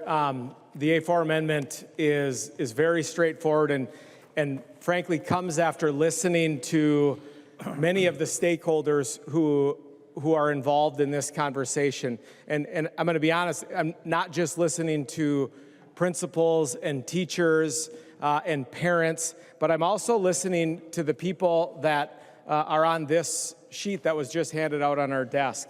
Because I think it is important when we're talking about education and we're talking about our kids to be able to make sure that we're looking at different perspectives to address the blind spots that we have. But so the purpose of the A4 amendment is to provide clarity.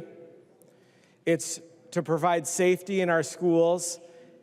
And the most important thing, and I left it out in the last one, I forgot to say it, it's to provide time. Time for our schools to plan, time for our schools to put supports in place for the kids that are struggling.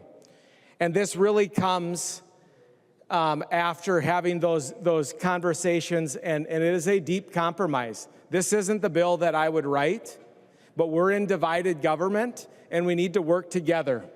So I heard concerns about the disparities in the suspensions from the 2017 Human Rights Report. So that's where we have that superintendent approval in there. So we heard, and that's what Representative Frazier talked about, that's what happened in Minneapolis. The superintendent at the time had to approve all of those suspensions. This is a way to address that new principal who maybe doesn't have the professional development that they need, or to address maybe that person who has a bias. So we can make sure that we're holding them accountable. It also removes the repeal of non-exclusionary discipline, because frankly, I'm okay with that being in there because I know in my principal world, that's just best practice. Okay, call it whatever you want. It's just good classroom management. It's just setting expectations. At the start of the year, it's defining what the expectations are across the building. So when a student goes to the bathroom, they know what the expectations are in the bathroom. And yes, you have to teach kids what the expectations are in the bathroom, for those of you that haven't been in a school in a while. It also removes the whole piece about lunch and recess. There was concern about that. Now, I am going to say that principals and schools are not taking lunch away from kids. They're finding alternatives, because we all can agree that kids need to move. So what does this do? This gives schools time to plan. Plan for the students that were harmed. Plan time to repair what happened in the classroom, and we heard stories. Desks being thrown, chairs being thrown, people being hit, kicked, punched. That happens. It's in your packet. Please take time. Before you read, take time to read the real stories happening in our schools. It gives time to partner with families, because oftentimes that's the missing link for schools. We want to sit down and we want to talk with families. How do we plan together? How do we support your student together? It takes time to do that, because right now, if an incident happens at 2 o'clock in the afternoon, the principal has to figure it out and investigate it, and the bus is coming at 3 o'clock. And you have to make a decision. Do you put the kid on the bus? Is the kid regulated enough to get on the bus? That's real life. And then you put the kid in the front seat of the bus after talking to the driver, and you hope and pray that nothing happens on the bus. And if you can get a hold of a parent, maybe they come in and meet with you. But guess what happens when that kid comes to school the next day? Because of this law, they are back in class. They're back in class, sitting next to the kid that was harmed. Or they're in the principal's office, and the principal isn't out doing what they're supposed to do that day. Or that school is blessed enough to have the resource to have a room where they're able to process the behavior. All right, but the most important thing the A4 amendment does is it gives time to plan, to support our kids and our teachers. I look forward to a healthy discussion, and I would request a roll call. Seeing 15 hands, there will be a roll call. I recognize a member from Hennepin, Representative Frazier. Thank you, Mr. Speaker. Representative Bakeberg, we're continuing at it again. So I do want to address some things, though. I heard some comments, and because I think these conversations are kind of united.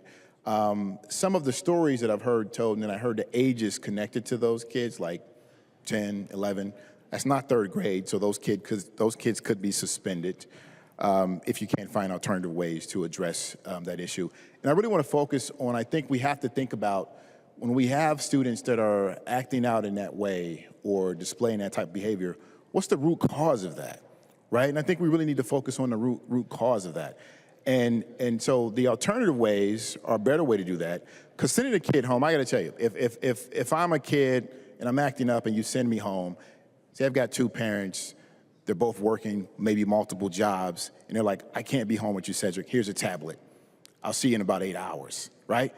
I'm like, damn, all I got to do is, I don't know, kick a chair. They're going to send me home for a whole day, and I get to play with my tablet all day. I'm not going to learn from that. That's going to exasperate and encourage me to have that behavior every day if I'm a kid that doesn't like school, right? But if I'm a kid that enjoys being in the classroom with my peers, and you take me out of the classroom with my peers, and you've got me hanging out with a para or the principal in the office, I want to get back to my peers. I'm going to learn something from that and want to do positive things to make sure I can stay with my peers. And we've talked about this, and I know Representative Hudson's not in there now, my friend over there, and he said that, you know, the analogy around poisonous food and banning everything to eat. We're not saying you can't do anything. We're not saying you can't eat anything. We're just saying we want to take away the harmful things, the things that have created harm. That's what we want to take away from. And we've got data that shows that these suspensions have been disproportionate, these expulsions have been disproportionate, and they have created harm. Even when there were situations where lunches were being taken away, recesses were being taken away, all of these things have been disproportionate. And I do appreciate you recounting the way that Superintendent Johnson did hers with the ultimate decision had to be made by the superintendent. But I got to tell you, not all superintendents or administrators are created equal. And when she made that decision, it was bold at the time. And she took a lot for it, a lot for it. I was right there with her, and teachers were mad, unions were mad, people were mad, parents were mad. But it was the right decisions to make because the data was accurate, the data did not lie, that we had students disproportionately missing chunks of class. And when we looked at the outcomes, it was egregious when you looked at those outcomes for those students. And it was all subjective for the reasons that they were out, right? So I appreciate that, but again, because all administrators are not created equal, and I know oftentimes you want to appease the folks that you work with. You want to keep balance. You want to keep them calm. You want to keep the support of your staff. That means you are oftentimes going to side with what your staff says. You're going to listen to the subjective reasons that your staff is giving you to remove that student from the classroom. So for those reasons, my arguments on the last amendment remain the same for this one. And for what I just said, I'm going to ask members to vote no on this amendment. I recognize a member from Cass, Representative Knudsen. Thank you, Mr. Speaker and members, and thank you so much, Representative Bakeberg, for all your work on this. This is a huge issue for our schools, as we knew it would be when it was passed, but now we're seeing it play out in real life, and it's become more of a problem than I think I ever could have thought. Last fall, I received an email from a concerned mother. She's not just a mother, she's also a school nurse in a district in my house district. This isn't a 10 or 11-year-old situation. She said that yesterday, this last September, her daughter was sexually assaulted in the classroom. Another student crawled underneath her desk, took a pencil, and continued to push it harder and harder in between her legs in her private area. Her daughter and this other student are second graders. Second graders, 8 years old. That little boy was taken out of the classroom for the day, but that was it. And this school is small. They have one class per grade. They couldn't take that little boy or that little girl and move them to separate classes. That little girl is in the same room with that little boy every single day. When she reported it to her superintendent, she was told, there's nothing we can do about it. The very people that should have been protecting this little girl had their hands tied by this body, by this group of people. We tied their hands and they could not protect this little girl. And this is just one situation that I know about. There is things like this happening across our state. We just showed that little girl that nobody will protect her from that. Nobody will protect her from her attacker. What kind of life lesson is that for her? And there are other things that happen. I visit a lot of our schools. And in our schools, there'll be a little kid causing mayhem, disrupting the classroom. Who does that hurt? It hurts the kids that want to learn. So what do those teachers do? They grab the whole class, except the kid causing problems, and they move to the gym. And then they try to teach class there. This is a major problem. If this stems from disparities and expulsions and suspensions, and I can understand that that's a problem. I get it. But with this, with the A4 amendment, there has to be somebody else that checks off on this suspension. We're not talking about a rogue principal. We're not talking about one person making this decision. It provides extra input on this decision. This poor little girl that I'm talking about is now finishing her second grade year. And she is still in the same room as her perpetrator. We have got to do something about this. We have to fix this. We have to do everything we can to protect these little kids. Thank you, Mr. Speaker. I recognize the member from Anoka, Representative Scott. Thank you, Mr. Speaker. And Representative Bakeberg, thank you so much for bringing this amendment and the past one too. I believe this bill passed during COVID. I remember being in my office over at the SOB, or maybe we just had a hearing on the bill, maybe that was it. I just remember thinking, what are we doing here? This could end badly. And every year, the Anoka-Hennepin School District invites their legislators in prior to the legislative session beginning to just give us an overview of their priorities. And for the last 2 years, fixing this disciplinary problem of no expulsions or suspensions has been in their top 3 priorities. As many of you know, Anoka-Hennepin is the largest school district in the state, very diverse school district. And so I contacted them just to see how many times kids are being evacuated or taken out of the classroom. And this is what I was told. Between last year and this year, there have been 401 room evacuations as of May 8th, which was a week ago. 401 room evacuations. Now, let's do some math. If each evacuation, I've talked to Representative Bakeberg, if each evacuation is about an hour in learning loss, that amounts to 401 learning hours lost. If there are 35 hours in a school week, that means the students just of Anoka Hennepin have lost 11.5 weeks of learning.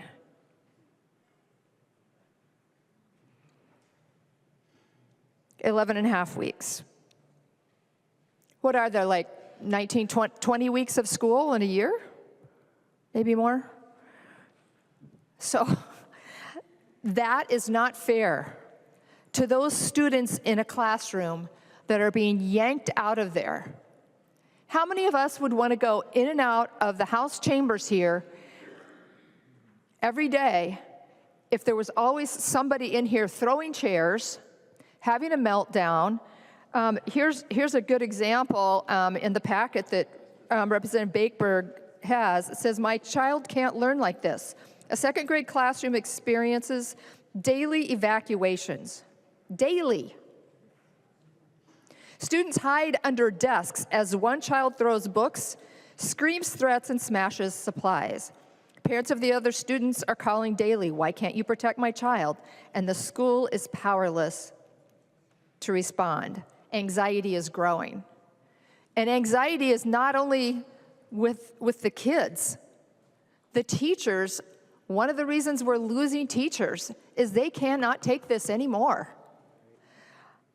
At this meeting with the Anoka Hennepin School District, the assistant superintendent, I think that's the title, of the elementary and junior high principals, was practically in tears talking about how frustrating this is.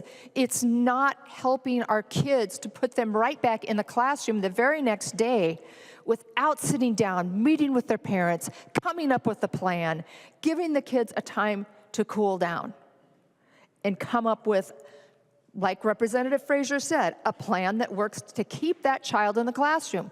That was one of the arguments for how we got this policy, is there were kids that weren't in the classroom. They were being suspended or expelled. Now, all the kids have learning loss. If they're in a classroom where one or more children are causing chaos.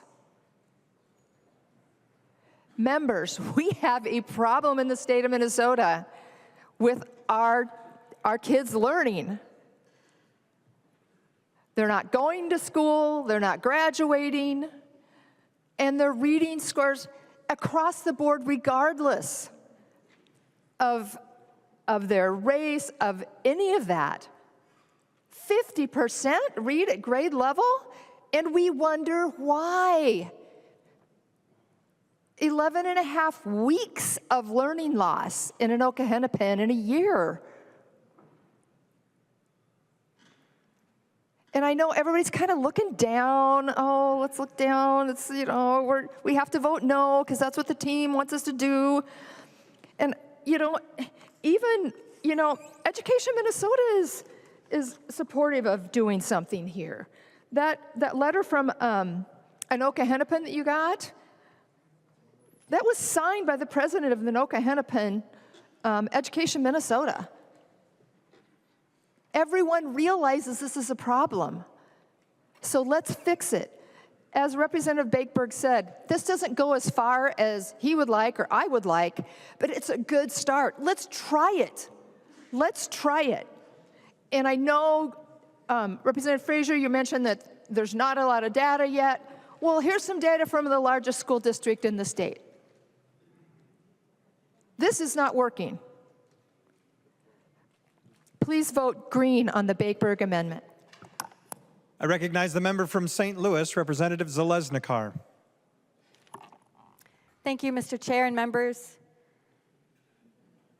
I rise to just ask us to think about what we're doing here. 50% of our kids can read. We start reading at quite young ages. We are reading to our kids when they're born. We're reading to them in child care centers and family child care, and there's expectations for children that are age appropriate at a very young age. So exactly what happens when you get to be 9 then? I was 6, 7, 8, 9 from K through 3. So at 10 years old, you're going to go to school and for the first time have expectations? Explain to me how that works for a child's mind. That they're not going to have the expectations done. I've talked to superintendents, I've talked to principals. There are situations where there's safety. Like we just heard from Representative Knudsen, safety for children. Imagine a young girl having that experience. We talk about the victims, we passed bills to protect victims, and yet we're going to allow this with an 8-year-old girl? That is absolutely the craziest thing I've ever heard in my life. And we want kids to be in school. That's not a safe place. School should be a safe place.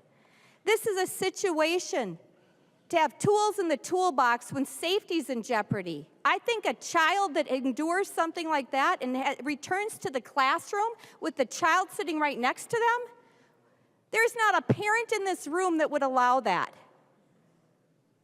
And we wonder why we have concerned parents. My dad was my middle school principal. There were expectations, I think, for all of you, and there were expectations for me. And that shouldn't change by 2025. Kids are the same. Kids need the same things. They need structure, they need accountability, and that can't start when you get to 4th grade.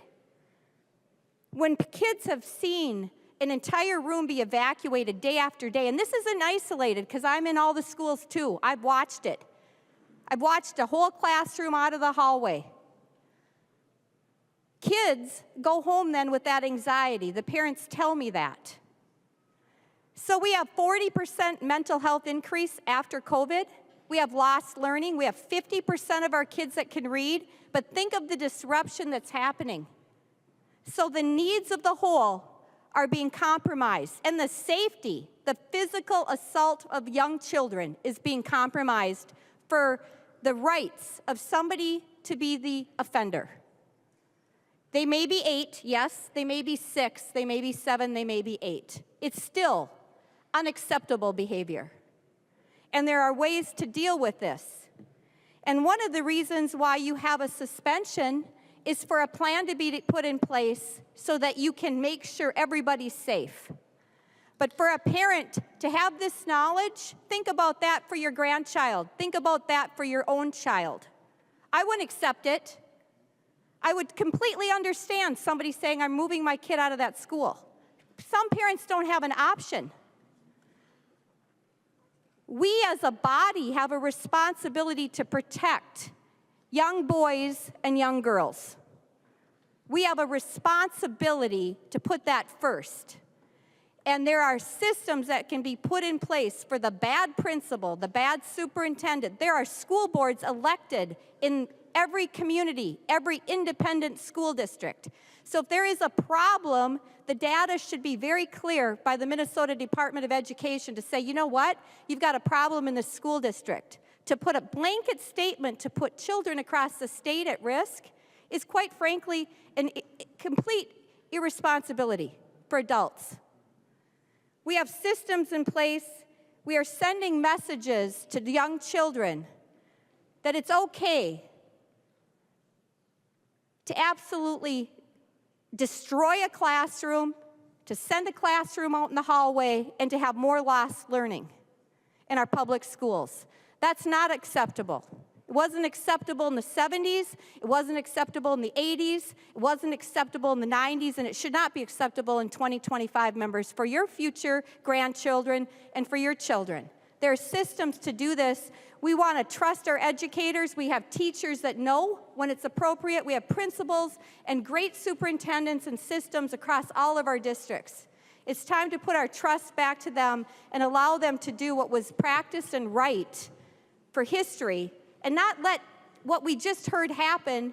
If it's one child, it's one child too many. That's absolutely terrible that we would allow that in the state of Minnesota.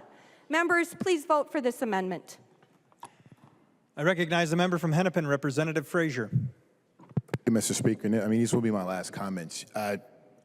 Some of these things that have been described are terrible, and I do want to say that I can appreciate the egregiousness of some of the acts that were described. But what I will say is that there are options. This law does not prevent consequences. And I don't know, Representative Knudsen, if in that school there were only 2 rooms in that school, but that student should have been put in another room, unless there were only 2 rooms. There's only 1 room in that school? There's only 1 room in that school? 1 room? That student could have been put in a different room. I think that is a failure on administrators. Failure on administrators. Failure on administrators for not taking the action to put that student in a different room. But also I will say, if that student was an ongoing safety threat, this law allows you to do something about that. Currently does. Currently does. But I just want to say that I think we use some of the most egregious actions that have happened. And we should not craft law or policy based on the most egregious thing. But we should craft policy based on data that tells us we have high disproportionalities in how these tools are being used. So with that, members vote no. I recognize the author of the amendment, the member from Scott, Representative Bakeberg. I just want to thank you, Representative Frazier. So I think what we heard on this House floor is a prime example of what's wrong with this body right now. We have no idea of the context of this school district. Okay, we heard Representative Knudsen say that they are a 1-section school. That means they probably have 30 or less kids in the class. Could the principal have removed the kid to another spot in the building? Sure, could have. But I don't know what else was going on in that building at that day. I don't know what was happening. They may be dealing with the over 65 mandates in the budget cuts that schools across the state are facing. So I don't know what happened in that district. But let's be very careful when we start telling principals or teachers or educators this is what they should have done, because hindsight is 20/20. And I've been a principal for almost 20 years, and I'm a different principal today than I was 20 years ago. I approach things very, very differently. Representative Frazier, you're right. They could have done something. They could have expelled the kid. Actually, no, they couldn't have, because they called the department, and the department told them there's nothing you can do because it's not an ongoing safety threat. The mom testified it in committee. That is a fact. So, we talk about harmful things. And I'm going to share some of the harmful things that are happening right now in our schools. We had a principal who ended up in the ER because a first grader had explosive behavior, and that principal ended up in the ER. We had a teacher whose hair was ripped out, and the teacher is telling her team, I'm scared to go back. Kindergartner. That student is a kindergartner. Schools are at their breaking point. That's the headline on there. A student with daily episodes of aggression hits teachers, staff, punches lockers, spits in classmates. The school is working through the special education process, because there's a process that they have to go through to evaluate a student. But the parents explicitly stated there will be no consequences. Educators describe crying in their cars. A paraeducator said, it feels like we're being told to just take it. And to be blunt, that's how schools feel from this body. Just take it. Morale is crumbling. We wonder why we have a shortage. It's because of laws like this. A 20-year teacher's final straw. You can read it yourself, but the last line says her resignation letter cited physical and emotional exhaustion. So are we for our educators? Are we for our kids? All this amendment does is gives the principal the ability to say to the kid, you're going home for 1 day, for 2 days, up to 3 days. And to be blunt, it is very rare for an elementary kid to be suspended. Call your schools and ask them. They will tell you that. But I sat on a call on May 2nd with 35 principal leaders from Minnesota, and they want to hear from us, and they're not hearing from us enough. Principal for a day isn't enough. Showing up and taking a picture, not enough. This is an opportunity to show up for the kids of Minnesota, and I'm not trying to be dramatic. I hear stories every single day like this. Vote green. Seeing no further discussion, the clerk will take the roll.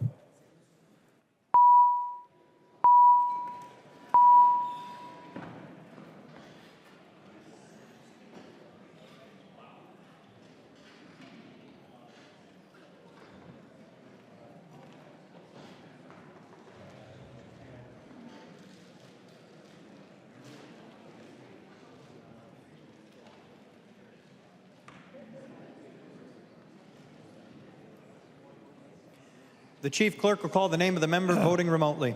Katiza Watun. Katiza Watun, no. Katiza Watun votes no. The clerk will close the roll.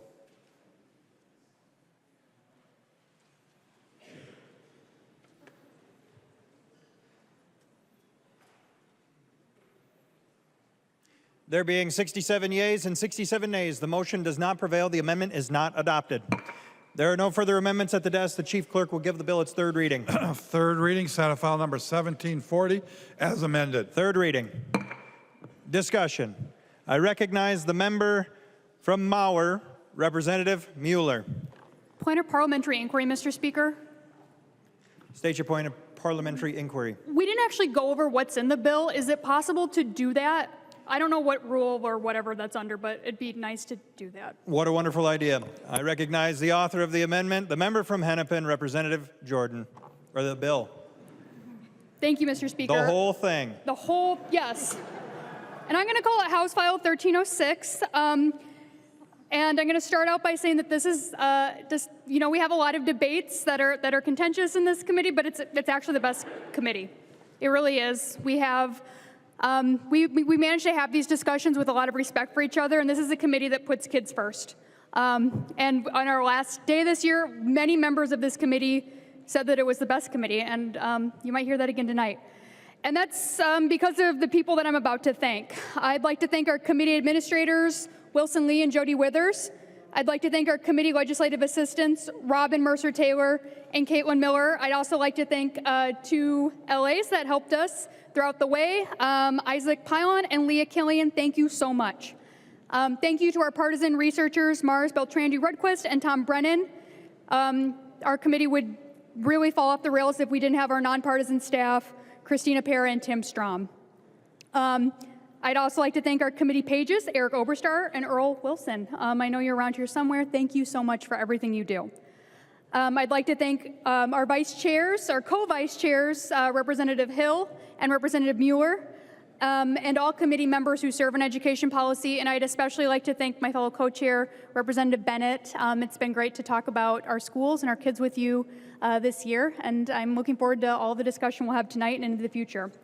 As an overview of the bill, it's rather short, and it's largely technical, and it's truly technical. And that's because many of our best bills and our best ideas were standalone bills, and so you've already gotten to hear from Representative Bakeberg and Representative Keeler about attendance. You've heard from Representative Green about transportation. You've heard from people about data, and those were standalone bills, so that was good. To walk through, I'll start with Article 1. This is a technical section that's mostly related to PSEO and adult basic education, which is ABE. There's a lot of acronyms in education, but those are two of them.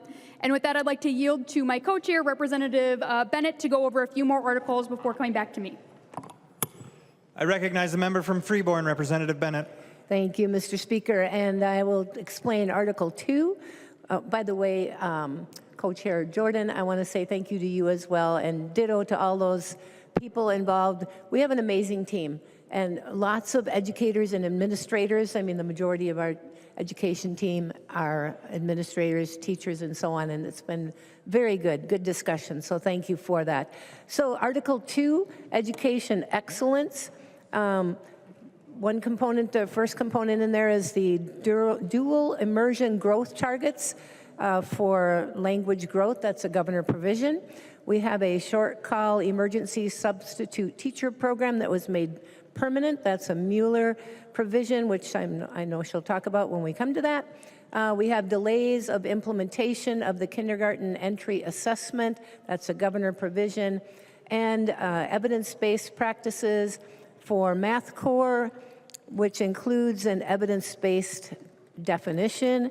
That's a Rerower bill, and I appreciate Representative Rerower allowing me to add an amendment on that that defines evidence-based. And now, Mr. Speaker, I'd like to turn it back over to Chair Jordan. I recognize the member from Hennepin, Representative Jordan. Thank you, Speaker. Article 3 is revisor instructions related to our charter school statutes. Article 4 is education innovation. Unfortunately, we did have to remove the hours of instruction bill that we were all really excited about, but there are great innovation pieces in here from Representative Bakeberg related to P-TECH. We've seen a lot of success in P-TECH in our Rochester School District, and Representative Bakeberg has worked hard to see that other school districts can learn from Rochester and do some experimental learning. Article 5 is special education. This is a section that codifies existing state practice for IEP or an individualized education plan, which is something that special education students get to make sure that they get the special education that they have a right to and deserve. And so this has a dispute process that's already practiced.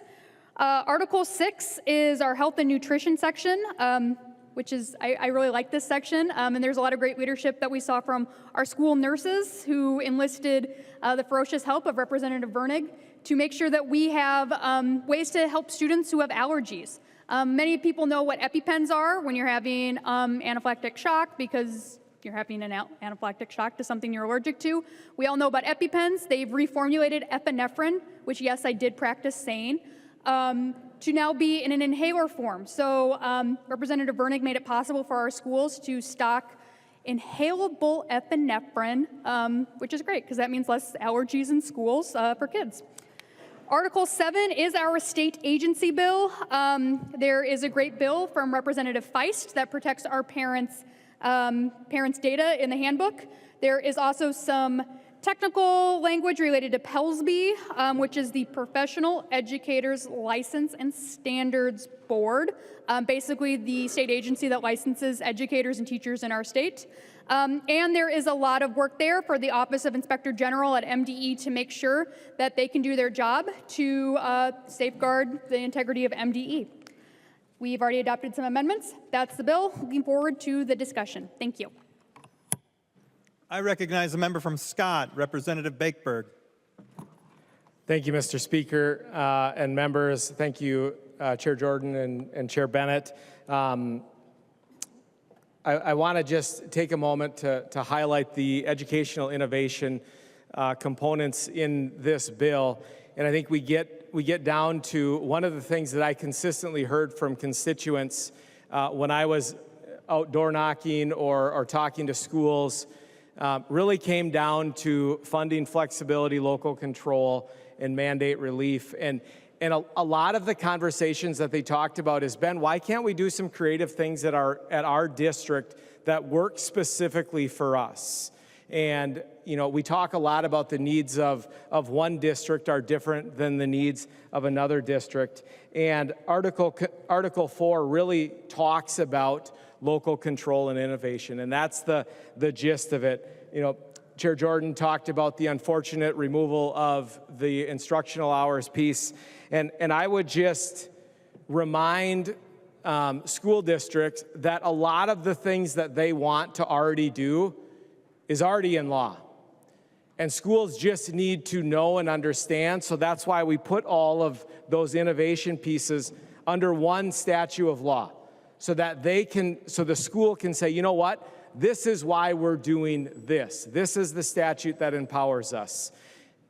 So I would just challenge, I would encourage schools, do it. When our school board comes back from the MSBA conference every year, they always have all kinds of ideas of things to do. And to be very honest, we have to kind of rein them in about all the different things. But we should have the local authority to say, you know what, we're going to run with this program because it is best for our districts. That's what Article 4 does. It empowers our local schools, obviously within reason, to do what they think is best for their districts. Now I would just challenge our districts to do it. Use the empowerment that we have. If you're being told no from someone at the department, reach out to us. Reach out to your representative and say, you know what? Article 4 says that I can do this. I'm being told I can't do it. And we will come alongside you and support you because local control is innovation. I recognize the member from Mauer, Representative Mueller. Thank you, Mr. Speaker, and thank you, members, for a really good discussion about this bill. And, you know, I've been speaking about substitute teaching since I've been elected. And there has been, when I was elected in 2020, I had my people in Austin tell me about a bill that they had suggested to expand the opportunity and expand the pool of called substitute teachers. Substitute teaching is something that both Representative Keeler and I are intimately aware of, as both of us have had the pleasure of having to schedule substitute teachers. And people who have done that, God bless you, Representative Keeler, it is not an easy job. And one of the reasons why it's not is because, you know, substitute teachers, part of the perks of a job is that you get to say no. You get to say, listen, I have other things going on and I have to be able to take care of business someplace else, and so I don't want to come in today. And that's what it is. But as we think about who we want in our classrooms, we want a caring adult that students know from their community and that can come and create relationships with these kids. Another adult that can come and create relationships with their kids. And the requirements that we had for substitute teachers was pretty limiting for our schools, because many of the adults that had these requirements met had other jobs other places. And it wasn't something that they were able to do until they had retired. And we had many people in our communities that were willing to sub, but simply did not meet the requirements that we had from MDE. And we said, you know what, substitute teaching is a little different than what it was when I was growing up. We have a lot of different technology. We have a lot of other school management systems that allows a teacher to leave a lot of instruction and a lot of lesson plans. And really, we just need a caring human being in that classroom to create a relationship with the school, create relationships with the student, and make sure that they complete that lesson that they have on their laptop or iPad or whatever was left behind. We had been hearing, especially during COVID, that there were teachers, and I was one of those, who filled in during their prep time because they simply did not have enough people to fill substitute positions. And so starting 5 years ago, I started asking how we could open up the pool for our schools to have more access to substitute teachers. And After a little bit of work, I know Representative Hill passed a bill that would allow this type of pilot that would give more access and more people for our substitute teachers for our schools. However, there was a little bit of a glitch. And it was well intended because our substitutes are worth their weight in gold. And yet in this pilot, it said that in order to participate in the pilot, which has this expanded opportunity, you had to pay your substitute teachers $200 a day. And listen, if I could pay my subs as much money as I can, yes. yes, because they are so important to our schools. Unfortunately, our smaller schools simply said, we can't even participate in the pilot because of this. And so, what we have here in the bill is that now we have taken away the requirement that a short call has to be paid $200, but that it does say the substitute teacher rate of pay in the district has to be, that they have something in here that is in alignment with their district, okay? We have changed it not from a pilot, but from, now this is the new expanded opportunities. And then we also have changed the name, calling it the short call emergency substitute teacher. And we did that for a reason, because we had several people on the others, on all sides saying, listen, we are concerned that if a teacher is able to kind of fill this loophole of a short call sub can only be in the classroom for 15 consecutive days at the same classroom. After that, you have to have a licensed teacher in that classroom, all right? But for 15 consecutive days, if you're in that same classroom, you're allowed to be there. And we were like, man, we really should talk about what that looks like. So there's some comfort language here from admin that gives a little bit more parameters about how long a short call substitute teacher, emergency substitute teacher, can be in that classroom. After that time, we reduced it down from 15 to 10, and after that time, you have to have a licensed teacher in that classroom. All right, and then you need to be able to have a long-term sub at that point in time. I think this is really good compromise language. I know I have some people on the other side of the aisle who have signed on, and so I really thank you for that. And I'm really excited for our schools to be able to open this, to have this open pathway to them. I want to thank you to Co-Vice Chair Hill, Co-Chair Jordan and Bennett for working really closely together on how we could find language that we all agree upon to make a really great bill that's maybe not what everyone wants, because that's what we are in divided government, but again, is holding to these pillars of making sure that we have mandate relief as much as possible, but that we also give some more local control and funding flexibility that we'll be talking a lot more in FI. So thank you so much, Mr. Speaker, and as you're able to, I encourage you to vote green on this policy bill. I recognize the member from Freeborn, Representative Bennett. Thank you, Mr. Speaker. Is this the closing, Mr. Speaker? This is third reading. All right, thank you very much. Well, I will just say some words about this bill and appreciate very much the work on both sides of the aisle. There are things in here that we, each side wanted that aren't in here, and that's okay because, like Representative Mueller said, that's divided government. I am truly disappointed, though, that we were not able to get some of the discipline reforms in this bill because our schools truly are in crisis on that issue, and we need to be dealing with that directly. But I will say, I love that this bill promotes local control.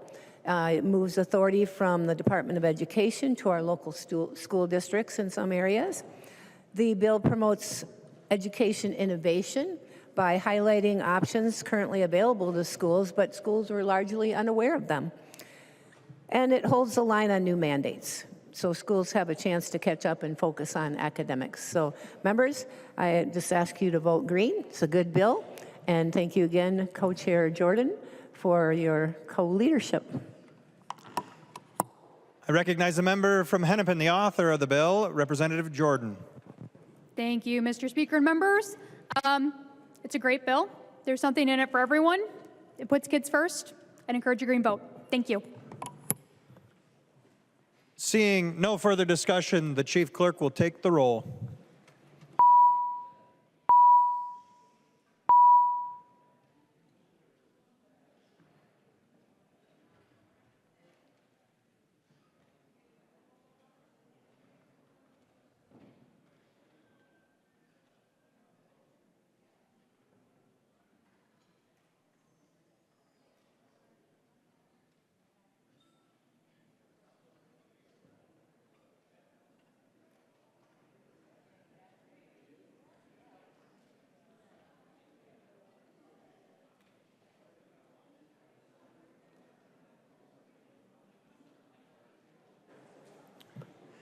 The chief clerk will call the names of the members voting remotely. Katiza Watun.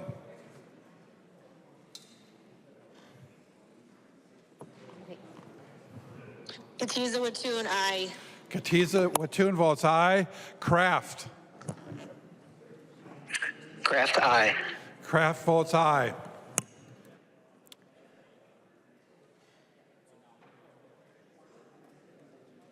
The clerk will close the roll.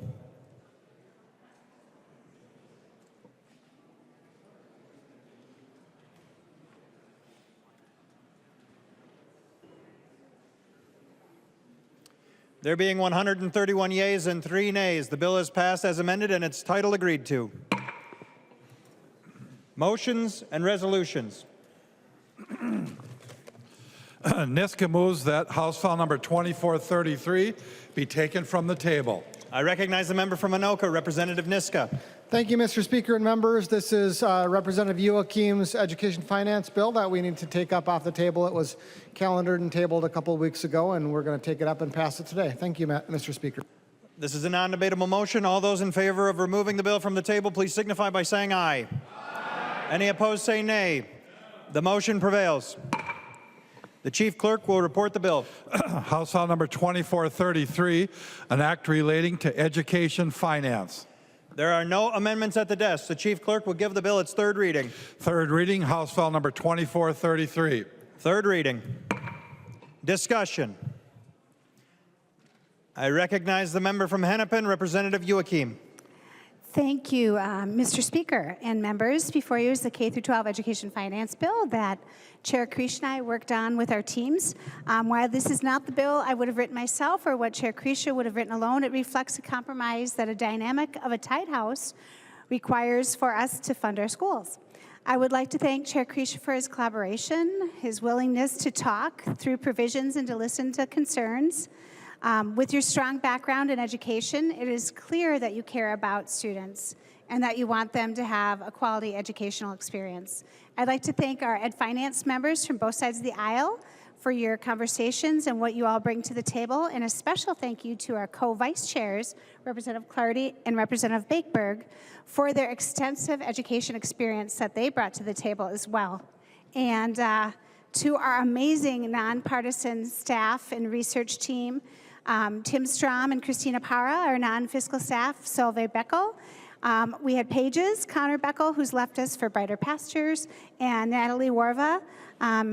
To our DFL partisan team, our CA Polly Sirkvenik, our CLA Robin Schmidt, and our researcher Marlos Beltrami Renquist, and our GOP staff, CA Jody Withers, CLA Janelle Bolka, and researcher Jacob Cowan.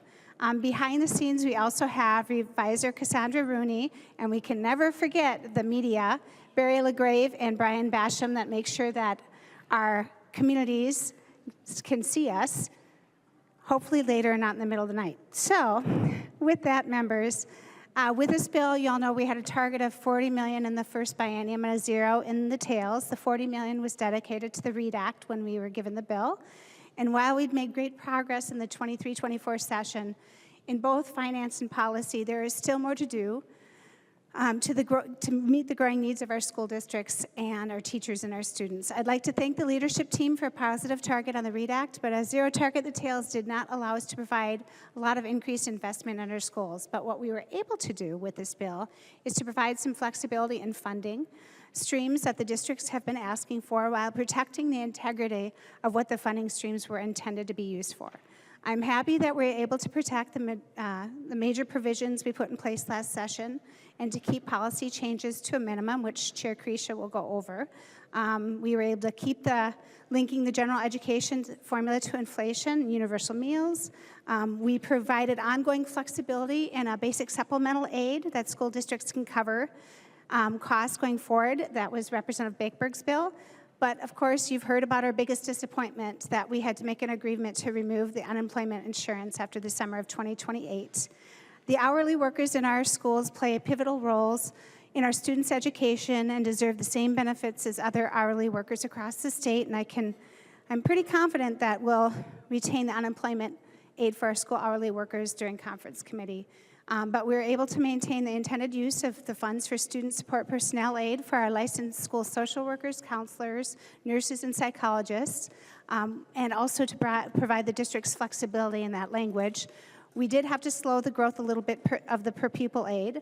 All of us have been concerned about our state dollars being used and wanted to rethink legislatively appointed grants.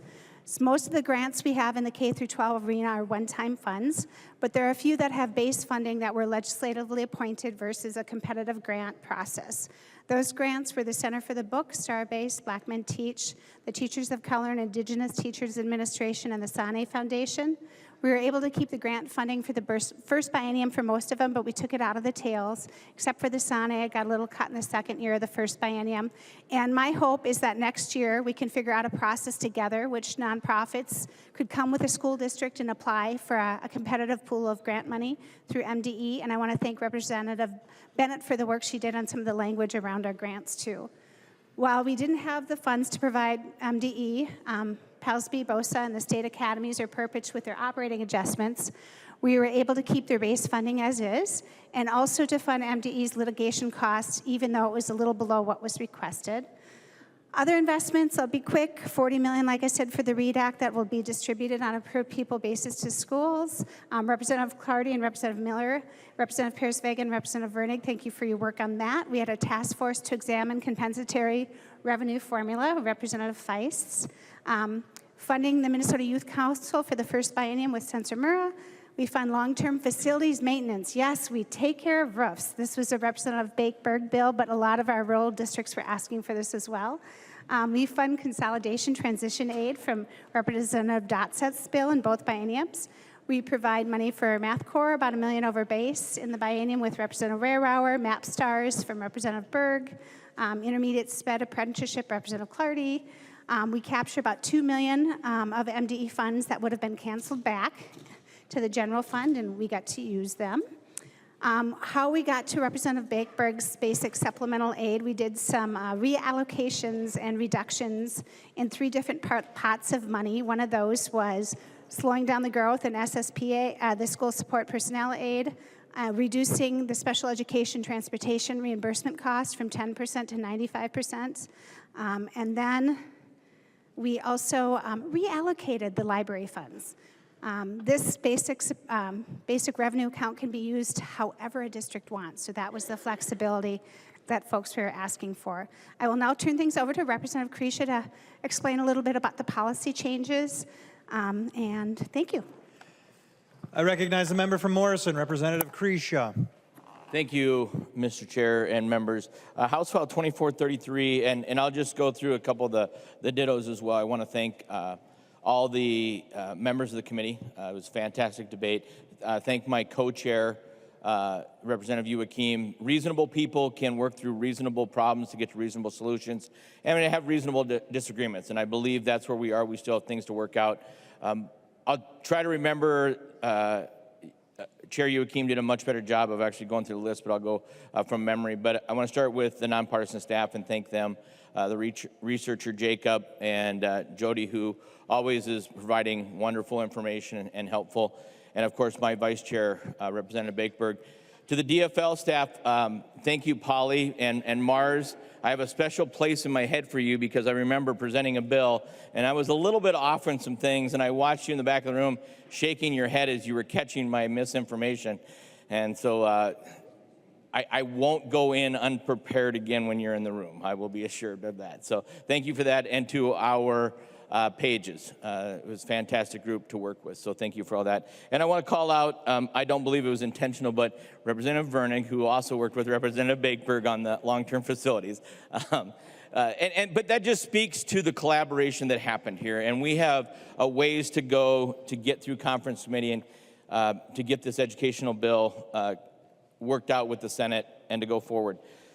Members, we were tasked with a difficult problem coming out of the November forecast, knowing that the trends were going the wrong way for our schools and our budgets in general. And the response that we got from the governor was a $680 million cut that targeted non-public schools and QCOM, things that, frankly, are just the wrong place to go.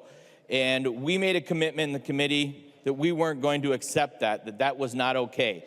And thank you to the leadership for holding to that commitment with the targets of 40 for the READ Act and the 0, and then 0 on the tails. And I still think there's room to make that happen in some of the ways we'll have to get through this. But with that, I'll talk about the big item that's going to come up. One of the policy changes, and I understand there will be disagreeing and differing views on the repeal date of 2028 for the UI provisions. And members, in no way is this about saying that workers are less or more in anybody's minds. It's about trying to figure out, as you heard in the previous bill, how schools can actually provide better opportunities. And when we talk about how we move money from the libraries and student support, and we created the basic supplemental aid, the real impetus for that, as I was working through that and talking to the co-chair in the conversations, is how do we actually provide the environment to retain and recruit these workers?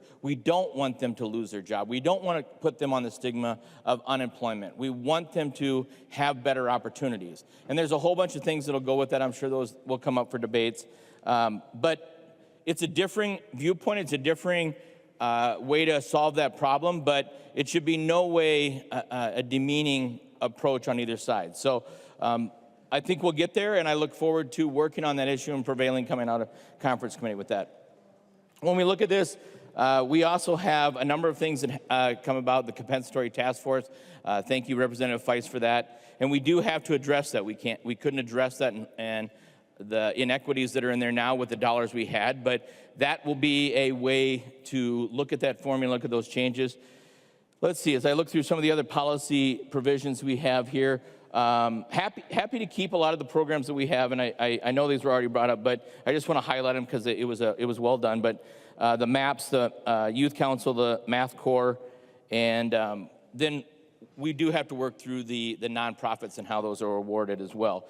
Happy that we'll have a provision here that will set the ship correctly right on the career technical funding that happened with the pilot program for aviation that was done incorrectly, and MDE didn't help them with the reimbursement, and I think we're going to have that put together as well. There is a very good provision here as well. Knowing that we can't touch compensatory aid, we are able to adjust the concentration factor, give schools more local control, gives them more flexibility, and what I've heard from the schools is, hey, just let us solve these problems. We too know the budget's not great.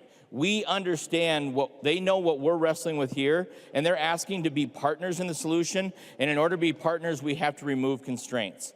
And so by moving things into the BSA and by moving some of the mandates away from them, it's allowing them to do what we need, which is solve the problems locally. So I think those are all fantastic. Let's see. The facilities piece, I touched on that a little bit. And we do adapt with the school nutrition program. We're going to be dealing with that conversation over and over with the lunch program as it is. Those dollars cannot be used for anything else. And as we build up surpluses, we'll probably be looking for those. What do we do with those? Because a dollar that's in a surplus account is not helping a student in any way, shape, or form. So that will have to be addressed sooner rather than later, and we'll see where that goes. But we do comply to the federal government, which is starting to release some of that. And hopefully that will give some schools some clarity on that as that comes up. So there's going to be lots of, summer electronic benefit transfer, which it's a very small amount, but it was a very clever solution. And the idea was this money's out there, let's just let the schools have it and deal with it, and let's not keep laundering money through MDE. that's a great idea.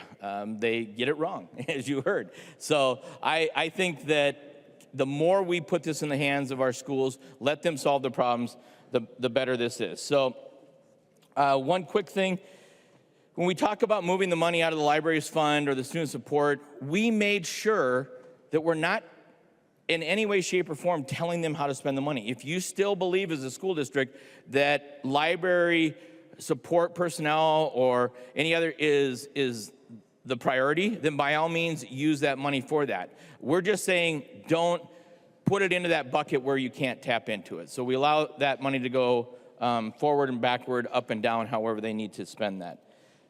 And I think we're gonna have some more robust debate on this. We're on third act. I know it's Friday as well, so I'll just end there rather than just closing the bill and ask for your vote, but we'll get to that. I recognize the member from Dakota, Representative Hansen R. Thank you, Mr. Speaker. And I rarely speak on education bills, and I will not be robust. I am going to talk just about an issue that affects my district, my home district in South St. Paul, and it's on the compensatory aid. And there are going to be members on both sides that are going to vote for or against this bill. They're going to like certain things or not things. And I am going to take the risk of voting for this bill on the basis of hope.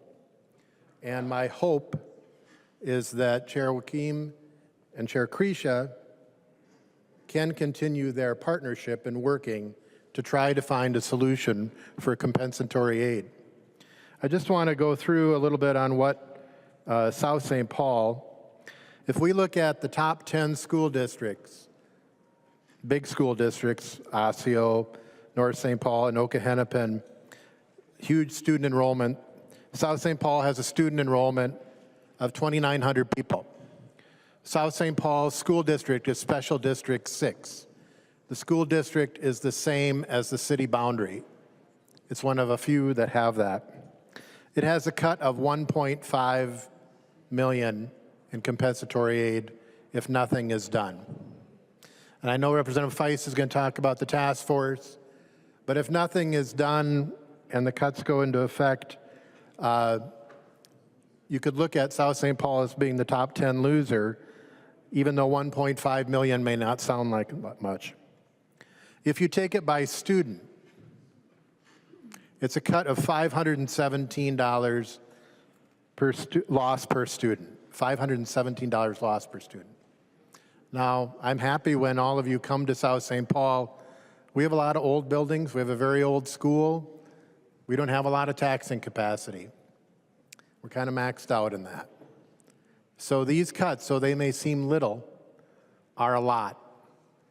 So I'm voting for this, not for something that's in the bill, but something that I'm hoping could be on this bill when it comes back. And I know it's hard, and I know the target's low, and I know that it's a challenging thing.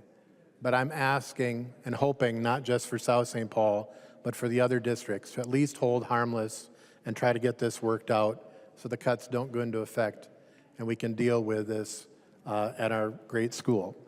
So thank you, Mr. Speaker. I recognize the member from Ramsey, Representative Feist.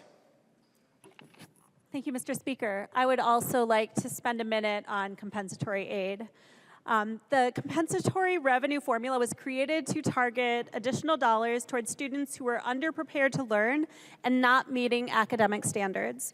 In the years since, the formula has clearly not been achieving its goals. We all agree that the formula has been out of whack for many years. The task force included in this bill is a much-needed start to the process of revisiting the formula to determine its purpose, what it is, and whether and how to achieve its actual objectives. I'm really excited to see what the recommendations the task force is going to have for us on how we can more strategically deploy compensatory aid to students who need additional investment in a way that directly results in their academic success. In the short term, we have another compensatory-related challenge. Last session's education budget eliminated the use of the income eligibility forms that are used to count compensatory aid. We transitioned at that time to relying only on direct certifications for participation in Medicaid and other social service programs. This created unexpected distortions in the distribution of compensatory aid. We need to address the reality that the current formula has resulted in a looming, illogical, devastating shortfall for a handful of districts, as well as including Columbia Heights School District, which I represent, as well as the schools in South St. Paul, Worthington, and 7 others, that would see a startling drop in compensatory aid if we do nothing this budget year to address it. In Columbia Heights, the Wealth and Poverty Index has not changed since last year. Nonetheless, the current formula would result in Columbia Heights losing $1,080 per student in funding. This is the equivalent of 85% of the teachers in one of its 3 elementary schools. If we don't identify a solution to the compensatory cliff that Columbia Heights and similarly situated schools are about to drop off, students will lose out as teachers are laid off and classroom sizes inevitably grow. I hope that when this bill comes out of conference committee, we have found a way to ensure that the unpredicted hiccup in compensatory revenue in the formula, that it is addressed so that we can avoid these truly random and harmful sudden drops for a handful of schools. And again, I want to thank the chairs for including the task force because this is a bigger problem. And I am really excited to hear how we can dive into it and come up with a better way to target these dollars effectively. Thank you. I recognize the member from Hennepin, Representative Green. Thank you so much, Speaker. So I used to serve on a school board, and when you take that role, you also take an oath. So the oath that I took as a school board member was, I swear that I will support the Constitution of the United States and of this state, and that I will discharge faithfully the duties of the office to the best of my judgment and ability. It's a serious promise, similar to the one that we take here as legislators, and even the one taken by the President of the United States. Part of that duty that I took was making sure our schools are financially healthy.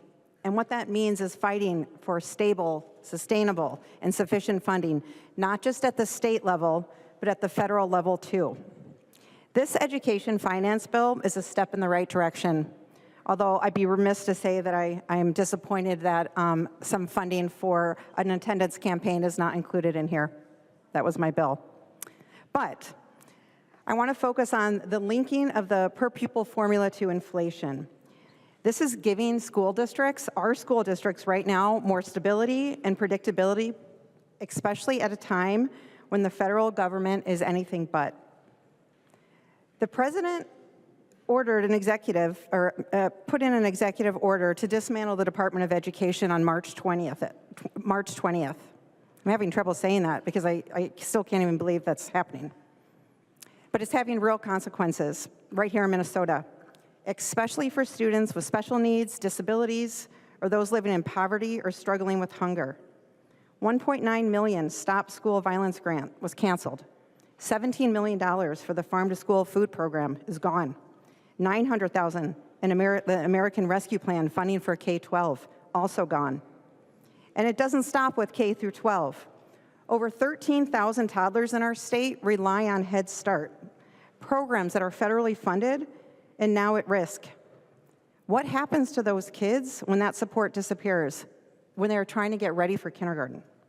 In higher ed, $22 million in grants were eliminated between the University of St. Thomas and the University of Minnesota, funds that would have trained over 500 special education teachers. 500 special education teachers at a time when we're already facing a severe teacher shortage. Members, who is asking for this? Because it's not our school districts, it's not our families, it's not our communities. And if we want our students to thrive in the classroom, and I do believe every single one of us in here wants that, we have to support the entire system around them. Our teachers, our classrooms, our bus drivers, the counselors, support staff. Everything is connected. I keep thinking about all those fourth graders that have been running around this building over the last couple weeks. One asked me, can you make a law that we can have recess 3 times a day? And the student who spoke at the literacy rally last week that said, the READ Act has had such an impact on me that sentences now make sense. That's pretty raw as a middle schooler to share that in the rotunda. And our pages. I had a wonderful conversation with our pages that were here this week, and their curiosity, how this place works. And then there's the quiet kids, the ones who are struggling that we just can't see. What happens to them when the $1 billion in federal funds for school-based mental health services disappears? Because guess what? That just happened. The current president discontinued the nationwide bipartisan Safer Communities Act on May 1st. These rollbacks will affect every single student in our state, if not directly, indirectly. And it doesn't matter their zip code, background, or individual needs. I believe every child in Minnesota deserves a chance for a high-quality education. I do think we all agree on that. But we need to be doing more for our students, for our teachers, and for the whole system, not less. So by keeping the formula linked to inflation, this is a really good thing. This bill helps stabilize state funding. But we can't ignore what's happening at the federal level and in Washington. Our schools depend on that support, and our students need it. So I'm calling on every one of us in this chamber, in our role, to use our voice and our duty to advocate to protect federal programs and to do right by the students and families we all represent. I yield back, Speaker. I recognize the member from Olmsted, Representative Quam. Thank you, Mr. Speaker. And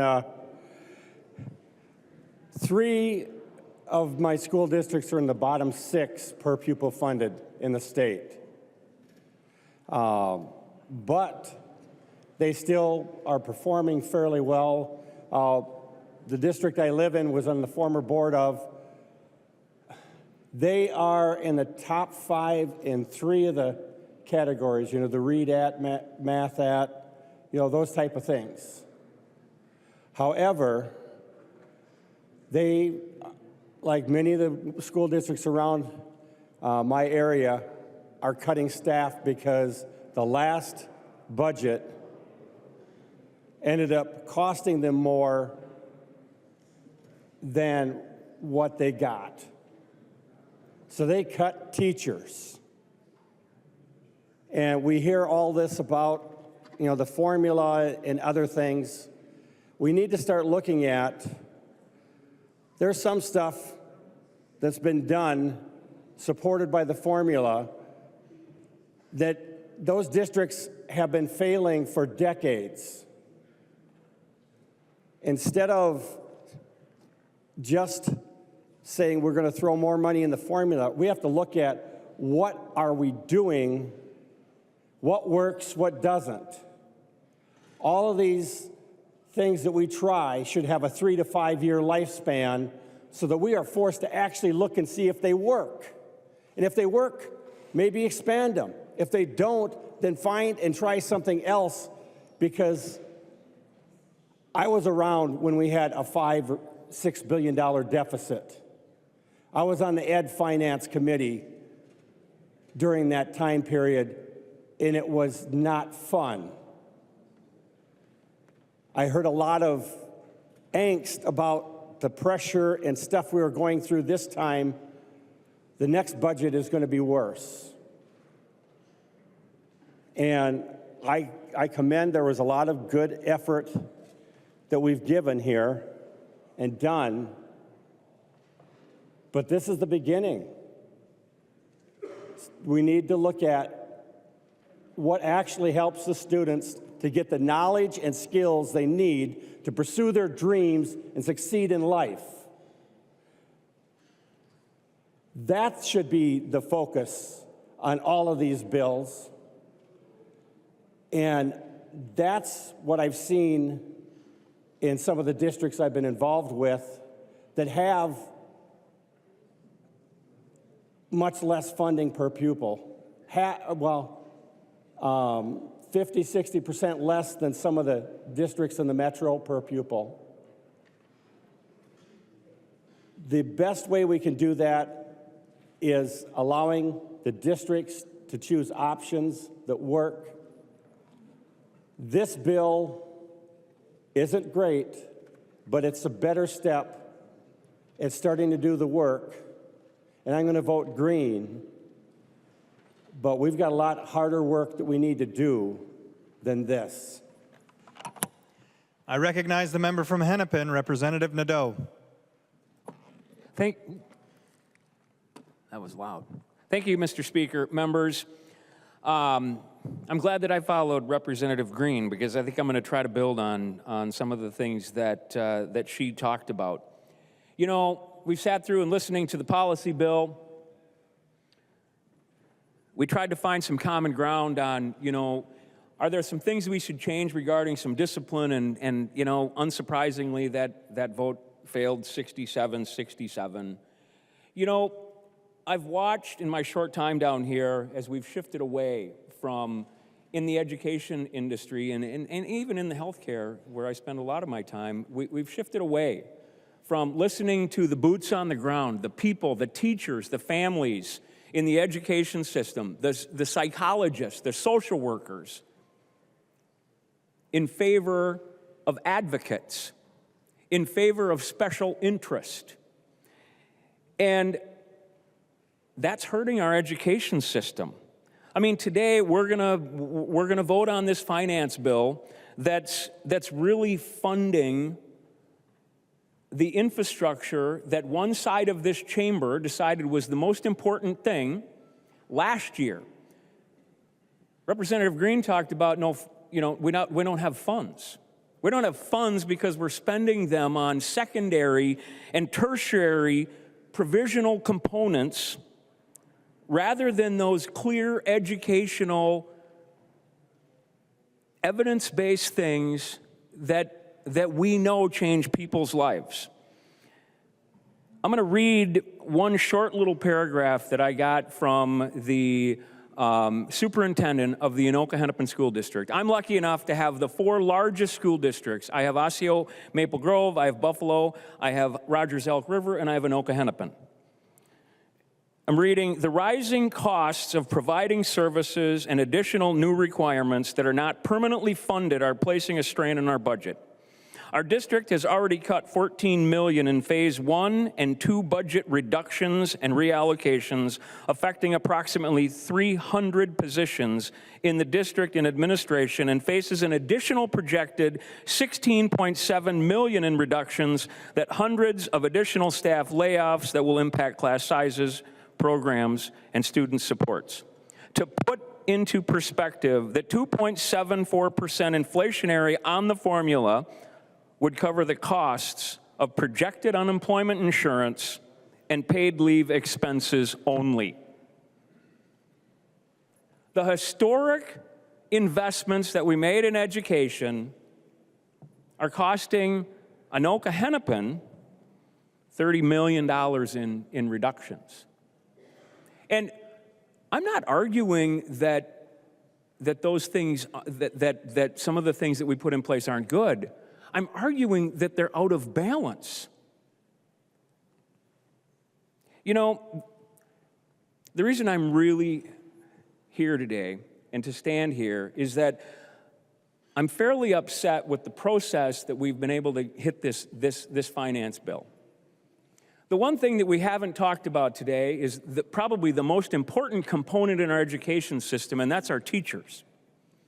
And as all of you know, I've worked for 3 years trying to improve teacher pensions. And I've hit barrier after barrier, and but I try to focus on those solutions. And I had 2 amendments that I wasn't able to offer today, Mr. Speaker, for whatever reason, because somebody made an agreement outside of my control that said we don't get to offer any amendments today.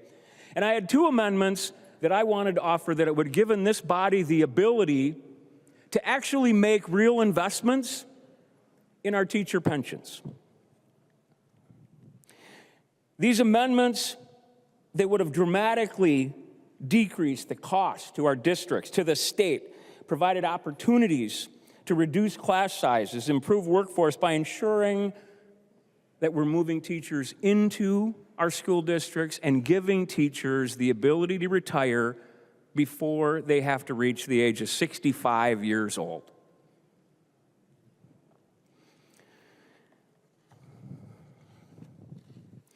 With a few exceptions, the last of the Tier 1 teachers, these are teachers that started teaching prior to 1989, June 30th, 1989, are going to start retiring in June of 2025. You know, for all other teachers, the Tier 2 teachers, the eligibility for an unreduced pension today is not going to occur for an additional 9 years. The cost that school districts are going to continue to have based on these high teacher salaries, making them stay longer, are literally going to break their budgets. There's been an enormous amount of work that I've done with superintendents and teachers, and I've talked to thousands, trying to determine, you know, what are those solutions that we can offer. You know, and we've done an enormous amount of work calculating the cost to schools. And I'm happy to give this analysis to people. It was a superintendent from Rockford who did a lot of this work, Superintendent Riddle Hoover. And over the next 9 years, school districts are going to pay an additional $2.8 billion for the teachers that are unable to retire. So we can talk about how bad the federal government is. We can talk about how important it is to fund unemployment insurance. We can talk about how, you know, school districts can't, you know, shouldn't be able to discipline kids. But the fact of the matter remains is that our school districts are going to pay this bill regardless. And we haven't made the choices to try to provide other options that respect teachers. And that $2.8 billion, it doesn't even include the additional employer, the district costs of contributing the higher percentage to those high wage earners. Our inaction here, my inability to be able to put an amendment on this floor to take a vote, dramatically increases the cost to districts. Our teacher shortage is no longer going to be a concern because they're not going to have enough money to pay for them unless we make some other drastic reductions. And again, I think Representative Green did a really nice job of pointing out some of the challenges that we're facing from the federal government. I'll stand alongside anyone and fight those, but at the same time, there are things that we can control here if we can set aside some of the issues that we have. You know, we're supposed to come here and find common ground, and I really try to do my best, and I think everyone does. There's no one here that I don't think has the most well intentions. I truly believe that. But we found some common ground, but I think dismissing some of the solutions that we've put out, means testing, universal lunch. I get it. That's Governor Walz's biggest, most important thing. I respect it.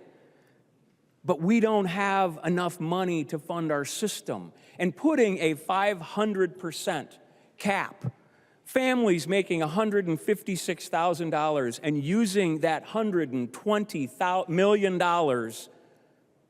to fund teachers, I don't think that's a tough vote to take. The other amendment was a QComp amendment. The governor actually recommended cutting that. I know Representative Lucretia I don't think supports that.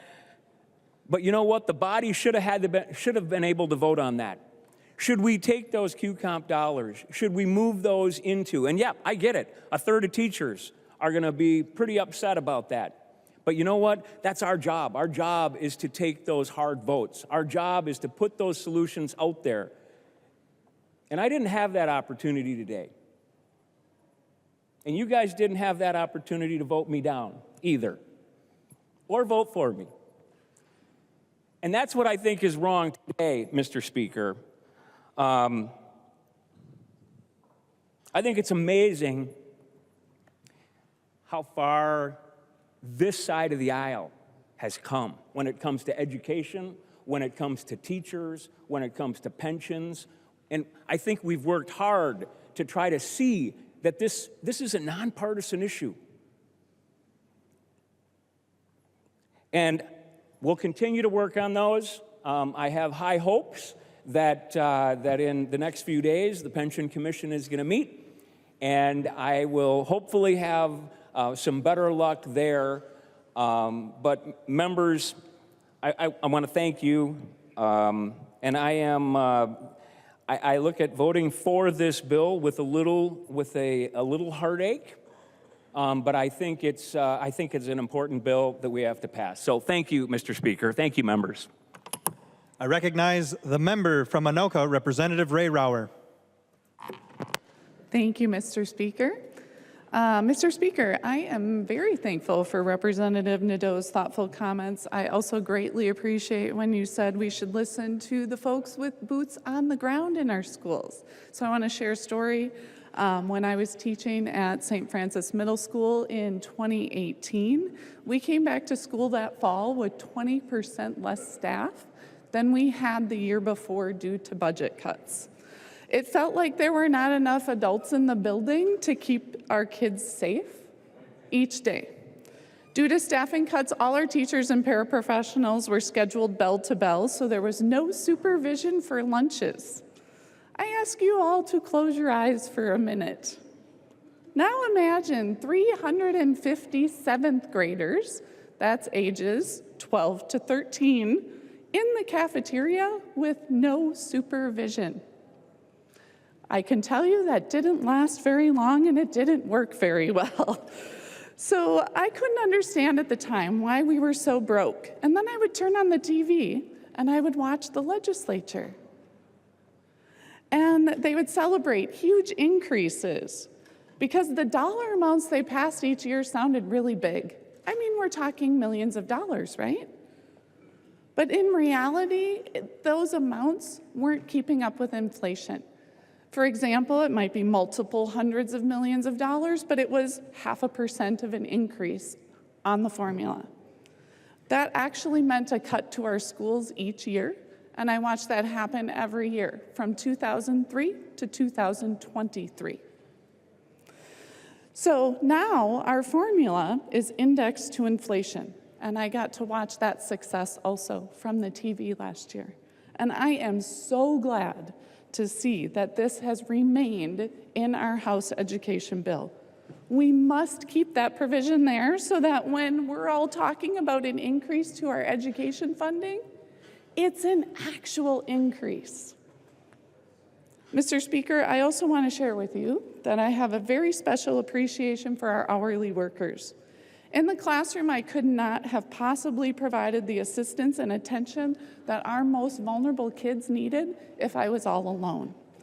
Our paraprofessionals worked hand in hand with me, right alongside me every day. They keep our schools thriving. Our hourly workers transport our kids to school safely. They feed our kids nutritious meals. They make sure they're safe. And they work with some of our most vulnerable kids day in and day out. They're often the first person our kids see in the morning and the very last person they say goodbye to as they head into their home at the end of the day. They're special people who want to work with kids. And in middle school, they are a rare person. There's a lot of people not willing to work with middle schoolers. So this is a special skill, and it is skilled labor, just like many other types of skilled labor. Earlier this week, we heard from many folks in this chamber about the importance of unemployment for our workers, how they need to take care of their families, how they get up early in the morning every day, they go to work and they work hard. I agree. I support those workers. I support all of our workers. Mr. Speaker, I ask that we all support all of our workers. It was a historical injustice that our hourly workers in our schools were specifically excluded from receiving unemployment. It is time to right this historical wrong. It's gone on too long. I will also be voting green, as Rep. Hansen talked about, with hope. I'm voting green on this with the hope that this will get corrected still before the end of our legislative session. Thank you. I recognize the member from Sherburne, Representative Lawrence. Good evening, Mr. Speaker. Thank you for giving me the opportunity to speak in favor of this bill, and I am speaking in favor of this bill. And I want to start out with just kind of a background. I'm really glad I was put on the Education Committee. I don't come with an education background. I did go through a school and graduated, thank goodness, but I don't come with that background. I wasn't a school board member. I wasn't a teacher, but I come with something else. And I got a few reasons I want to share because I think we all come with different backgrounds that make us very effective in the committees that we're assigned to. And one of the reasons that I'm excited to be able to be a part of the Education Finance Committee is one of my predecessors. Many of you probably served with her, Representative Sandra Erickson. She was an advocate for education. She supported education. She served on the Education Committee for many, many years and worked on behalf of education. She's laid the groundwork for a lot of what we do here at this point in time. I've got 4 children that all attended public school. I'm proud to say that. All have done well. 3 have graduated. We're going to see in 2 weeks here if the third one does. I'm hopeful. He will. There's no question about it. He is going to graduate. But I've got to watch as they've gone through the public school education system. They've had some incredible teachers, wonderful teachers that took the time to teach, to educate, to share their wisdom, their knowledge, their understanding with my children as well as all the students that they teach. And we've talked about a lot about teachers tonight as well and how we need to support them. They've had staff that do other things within the school, that come alongside students, to provide services on a selfless level, to support our educational system. And then we've got leaders. We've got our superintendents, our school board members. They're asked to make the hard decisions that are based on the decisions we make here, the decisions that we send down to our school districts that they have to deal with and make tough decisions that affect their students, their educational system, the educational environment, as well as their teachers. The other factor is that being on the Education Committee, we get to make some significant decisions. We make some major decisions, but the exciting part is that they have a direct impact on our future generations. And don't forget, that's what we're talking about today. The legislation passed today is going to be very minimal effect on the students that are in the classroom today. It's going to affect the future generations much more that are to come and go through our educational system and be the leaders of tomorrow. I want to thank Chair Krisha and Chair Youakim. I want to thank you each for your leadership in the committee. You guys did a fantastic job. We have a large committee, a lot of differing opinions, a lot of differing ideas that came to the table. You guys managed it well. Thank you very much. I had the opportunity to bring one bill before the Education Finance Committee, House File 56. Not a great bill, not a real glamorous one, but it dealt with safe school aid and student support personal aid. And it dealt with the idea of making it more flexible for our schools. I had a couple superintendents come in, Superintendent Ben Barton, my local school, as well as Nate Rudolph from another local school district in the area. They came down there, testified. And to the testimony of the committee, I think their testimony was well received. As they shared their heart, as they shared what their schools were going through, I felt their testimony was well received. And in addition to that, they echoed what I heard from many, many other school districts throughout the entire session and before, that the challenges, one of the biggest challenges they're facing is not having enough flexibility with the financing, or in finance, right, of what they're dealing with. And so I was glad that their testimony was well received. I'm glad that it echoed what everybody else had to say. And in addition to that, I appreciate the fact that the chairs in negotiations, they didn't take my entire bill, right? I mean, they didn't, probably nobody's right entire bill, but they did make provisions that brought in flexibility in the funding, answer to what the school superintendents were asking for, as well as flexibility in the application of how that funding is used. And I appreciate that. Although the whole bill wasn't taken in, the ideas and the principles that it brought forth are stepping in the right direction. Now, there's more that we can do. There's more we need to work together. We're going to go into conference committee, and our leaders are going to talk about some things with the Senate as well. Hopefully, we can make some more progress in that flexibility direction for our schools. Because remember, it's about the future generations that we're affecting, and the people that are serving right now are the ones that get to do that. They get to pour their life into the children and the students of our districts and prepare them for the future that lies ahead of them. Thank you, Mr. Speaker. I recognize the member from St. Louis, Representative Johnson P. Thank you, Mr. Speaker. We've heard a lot about what's in this bill, some of the good, some of the bad, some of the things we wish were not. I'm going to focus on one piece, and that's the repeal of the unemployment insurance for hourly workers. This benefit has helped those workers, our schools, our communities, and especially those kids that rely on those folks every single day. Earlier this week, we talked a lot about unemployment insurance and how that impacts people. We heard that it's a critical lifeline. We heard these workers are under a lot of stress and this would bring some relief. We were asked, are we willing and finally going to support workers and their families, or are we going to tell them we no longer care about you? We were told that families are watching this and they don't want to be used as a bargaining chip. We were told that people are depending on these benefits. These workers have unique skills and they cannot easily be replaced. And we were told that these workers are not just numbers on a page. They are real people represented by people in this body. They are parents trying to put food on the table, pay their mortgages, and give their kids a shot at a better life.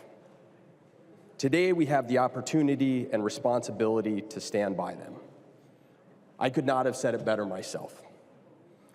But over this session, we've also heard that this is just an excuse to pay people for their summer vacation, and we need them to contribute to our economy for everything to work, and that they're being paid not to do anything when there's work to do, and that somehow they are taking from some because of this refusal and unwillingness to work.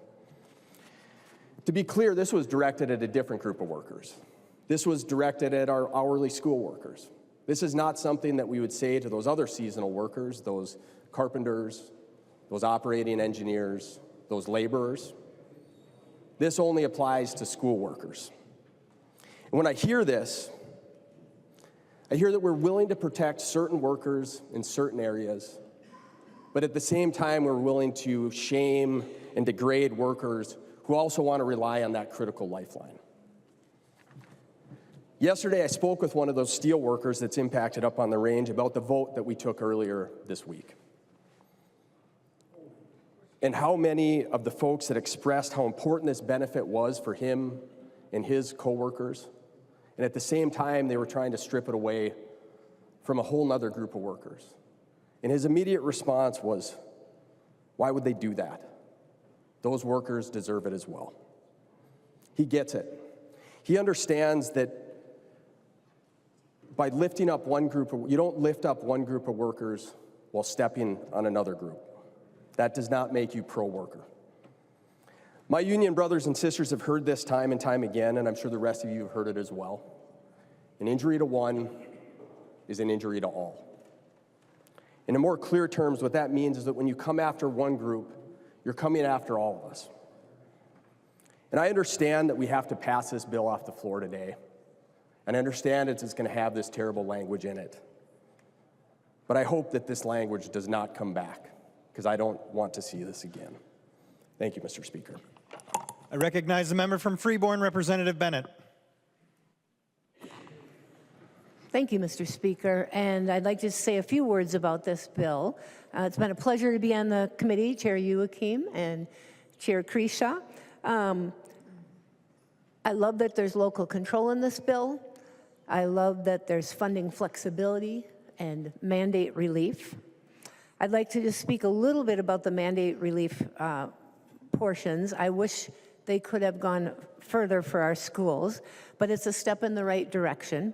We have dollars that were mandated for specific spending, now made flexible in this bill, where schools can spend it on whatever mandate or area that they need in their particular school. That local control is important.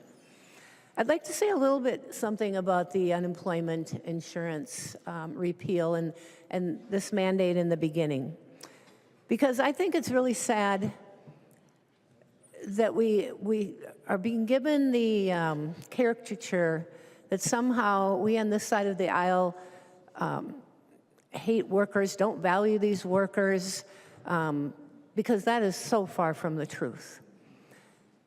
I, for one, for 33 years, worked alongside of paraprofessionals, bus drivers, lunch workers, and all of them, custodians, support personnel, and value them greatly. We are not against this particular mandate because we don't like those workers or don't value them. We're against it because we believe we should be focusing on employment opportunities, not on unemployment. And we can do that. There are creative ways to help schools figure out how to offer employment opportunities for all of these 9-month workers, because they are valued. But we're locking them into one way, and when you dig down into it, it doesn't make sense because of what unemployment really is. So I want to see, and my colleagues on my side of the aisle want to see us offer employment opportunities and focus on that, not on unemployment. And I'll just say a moment, I thank you to the chairs for including these fraud protection components. It was part of a bill that I had, and I appreciate those. We're requiring for nonprofits that MDE would terminate payments to nonprofits if they fail to maintain timely reports, and IRS tax exemptions and things that they should be doing. So appreciate that too. We know fraud's a huge issue, and anything we can do to stop it and protect taxpayer dollars is incredibly important. So thank you very much, and I will let somebody else add on to the pile here. I recognize the member from Washington, Representative Hill. Thank you, Mr. Speaker. Today I rise in an effort to bring attention, like my colleague, Representative Johnson, just did, to the component that concerns unemployment insurance for our hourly workers in our schools. These are folks that show up every day. They're dedicated. They care about our kids. And I think it's important for me to point out, and forgive me, committee members, because you heard some of these words in committee. It's important for me to point out that we can't do what we do in our schools. We can't do it without with all of these people not supporting the effort in doing the great work that they do in service to kids every single day. And people come to mind. You heard me in committee talk about Lori Smith, who brought tears to my eyes when we talked about the Universal School Meals Bill and the great work she does in St. Cloud and how she went above and beyond when she was offered summer employment during the pandemic to make sure that meals got delivered to the kids who needed them. I didn't talk about Butch, but Butch was my middle school bus driver. Butch was really impressive to me because I'd never seen a manual transmission school bus before. And he was gifted with it. In 7th grade, I was terrified. He welcomed me onto the bus. I got to sit up front because, you know, the little guys have to sit up in the front of the bus because the cool guys are in the back. And Butch influenced me in so many ways because he always had a compliment, a warm smile for every single kid that got on the bus. He also influenced me in other ways. I thought Butch had cool boots. And when I got my first job picking pumpkins, I spent that first paycheck on boots like Butch's. Shelley is an office worker, does clerical work. And she runs one of the school offices in the school where I work. And she always welcomes students who may be dysregulated, maybe having a tough day. She welcomes them with a smile. She makes them feel welcome.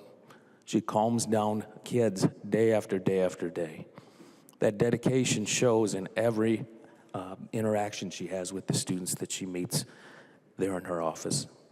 And there's tens of thousands of workers like this across our state. My committee members also heard me talk about my mother. My mother was a paraprofessional for 25 years, and she too loved her work and was dedicated to service of the kids that she served in elementary schools.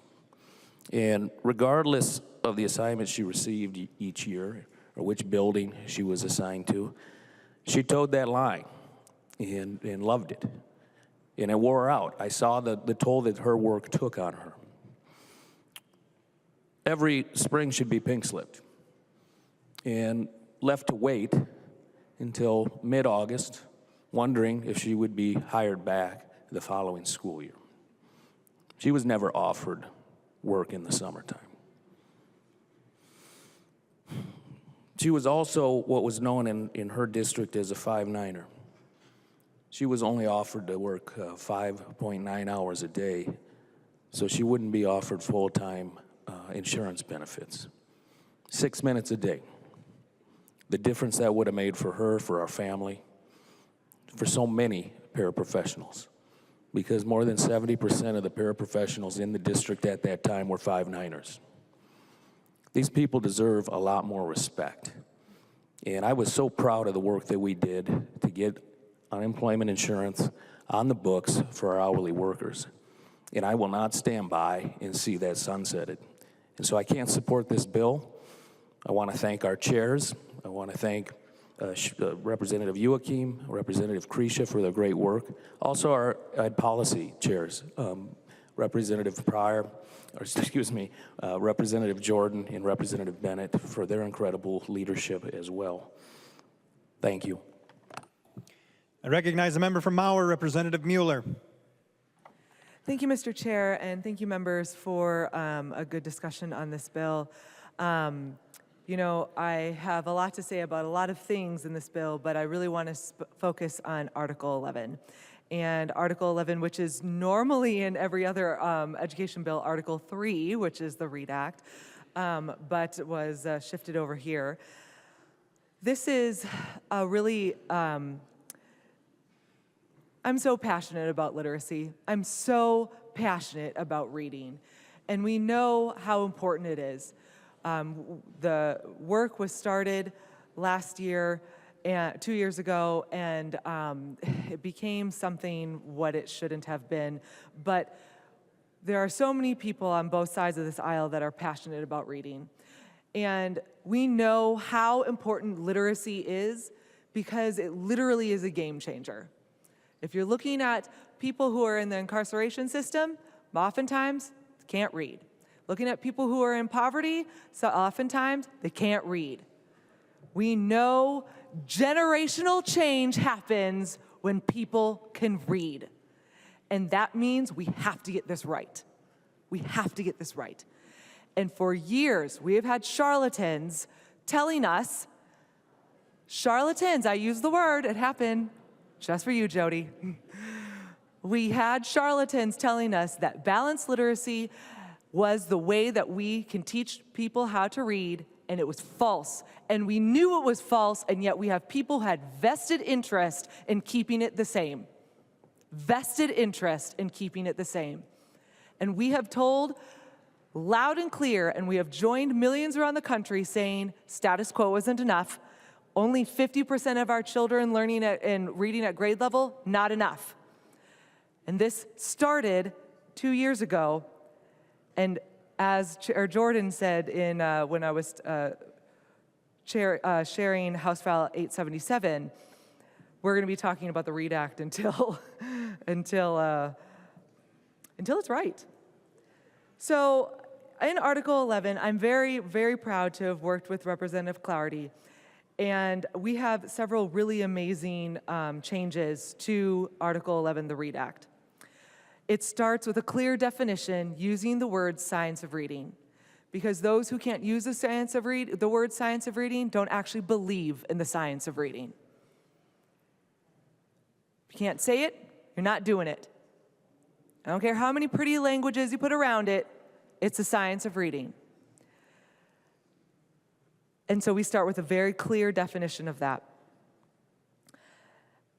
I'm very excited that, and I don't see her on the floor, but I'm really excited to have worked with Representative Perez-Vega to put in dual language in the bill to talk about what many of our families are choosing to have immersion language programs and what that looks like and how they can comply with the READ Act. And so Representative Perez-Vega worked really hard in her district, talking to so many people, and came with some great language. There's a couple of tweaks, but we were able to put this in the bill, and that was really exciting to add that. We have rubrics put in here that are about the science of reading and only the science of reading. In February 17th, I received a letter from Hopkins that said that when we have looked at curriculum for reasons other than the science of reading, it has unintentionally led to the exclusion of high-quality, diverse ELA programs from the Minnesota Department of Education reimbursement list. I know there's good intentions, but this, if you're not focusing on simply the science of reading and you're trying to do some other things, it has led to the omission of rigorous, evidence-based curricula. And so we wanted MDE to tighten up those rubrics, and we wanted to make sure that the rubrics that they used for curriculum was only based on the science of reading. Really important. We end the relationship with Carey. We have put a lot of money into Carey, and frankly, much of that money needed to go to our school district. And so while they were able to do their work for this last 2 years, frankly, our schools found it more of an impediment than an aid. And so rather than continue a relationship with someone that had that our school districts were not finding helpful, we eliminated that relationship and we put the money back towards our schools. We have expanded options for professional development for our teachers so that they're able to get the professional development that they need to learn in the science of reading. And we also have in here an assessment to make sure that our teachers, okay, everything's gonna fall off my desk, to make sure that our teachers are learning in the science of reading. You know, when you talk to your principals, one of the things that's the most frustrating is that they are so excited about making sure that we implement the science of reading with fidelity, but we have heard from our own teachers that they are not learning it in teacher prep school. And so now you hire the teacher and you have to retrain them, Mr. Speaker. Not helpful. And so our next step, members, is to really be able to go after and make sure to hold our teacher prep schools accountable to make sure they're teaching our teachers in the science of reading. I told in our committee the provision that we have in this bill to make sure that our teachers are being trained in the science of reading is a multiple way of showing that. Representative Clardy and I were very, very conscious of making sure that our teachers had a very performative and very a wide variety of ways to show their mastery of skill. This wasn't like Mississippi.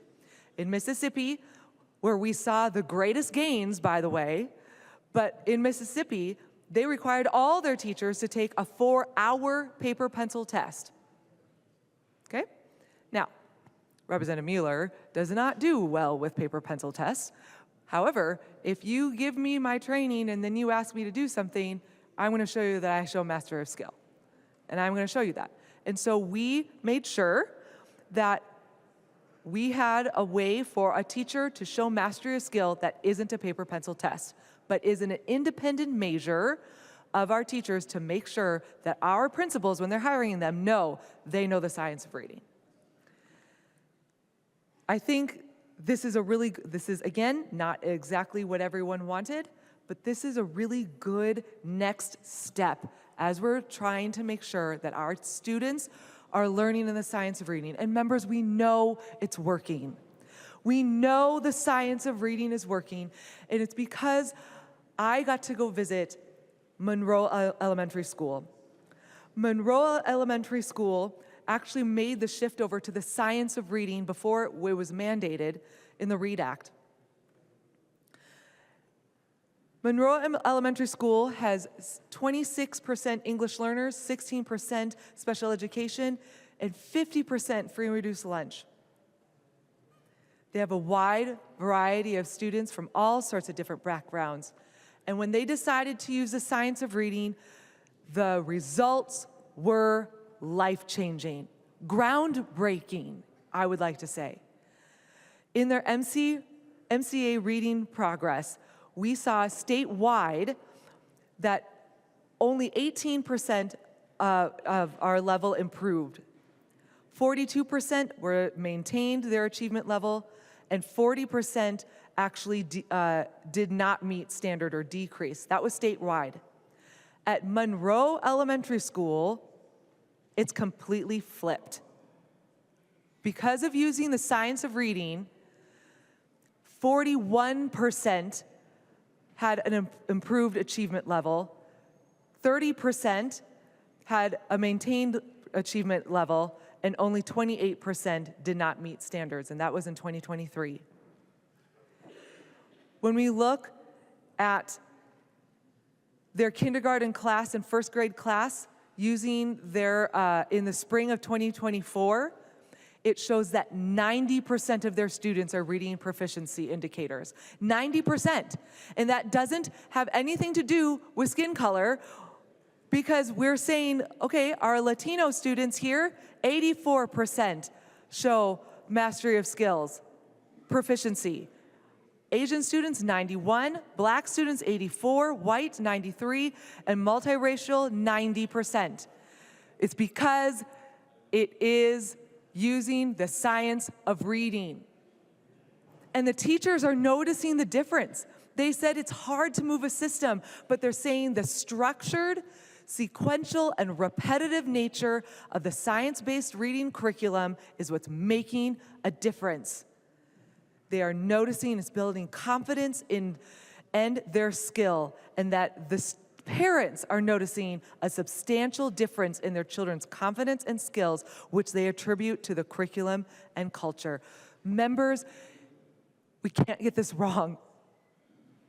We are seeing what happens to a generation of children that have been taught with balanced literacy,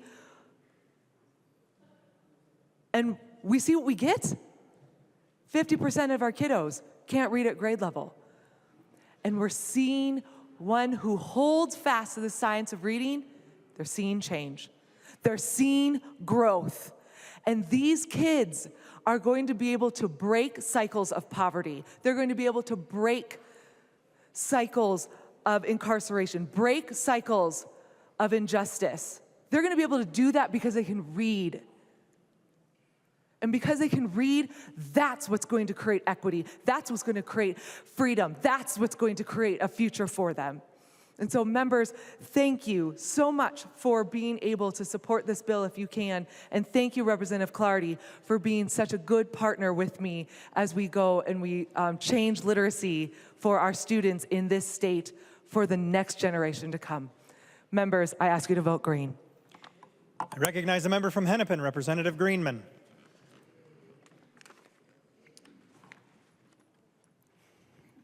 Mr. Speaker, I rise today to oppose this bill because it repeals the essential lifeline for Minnesota's most vulnerable workers.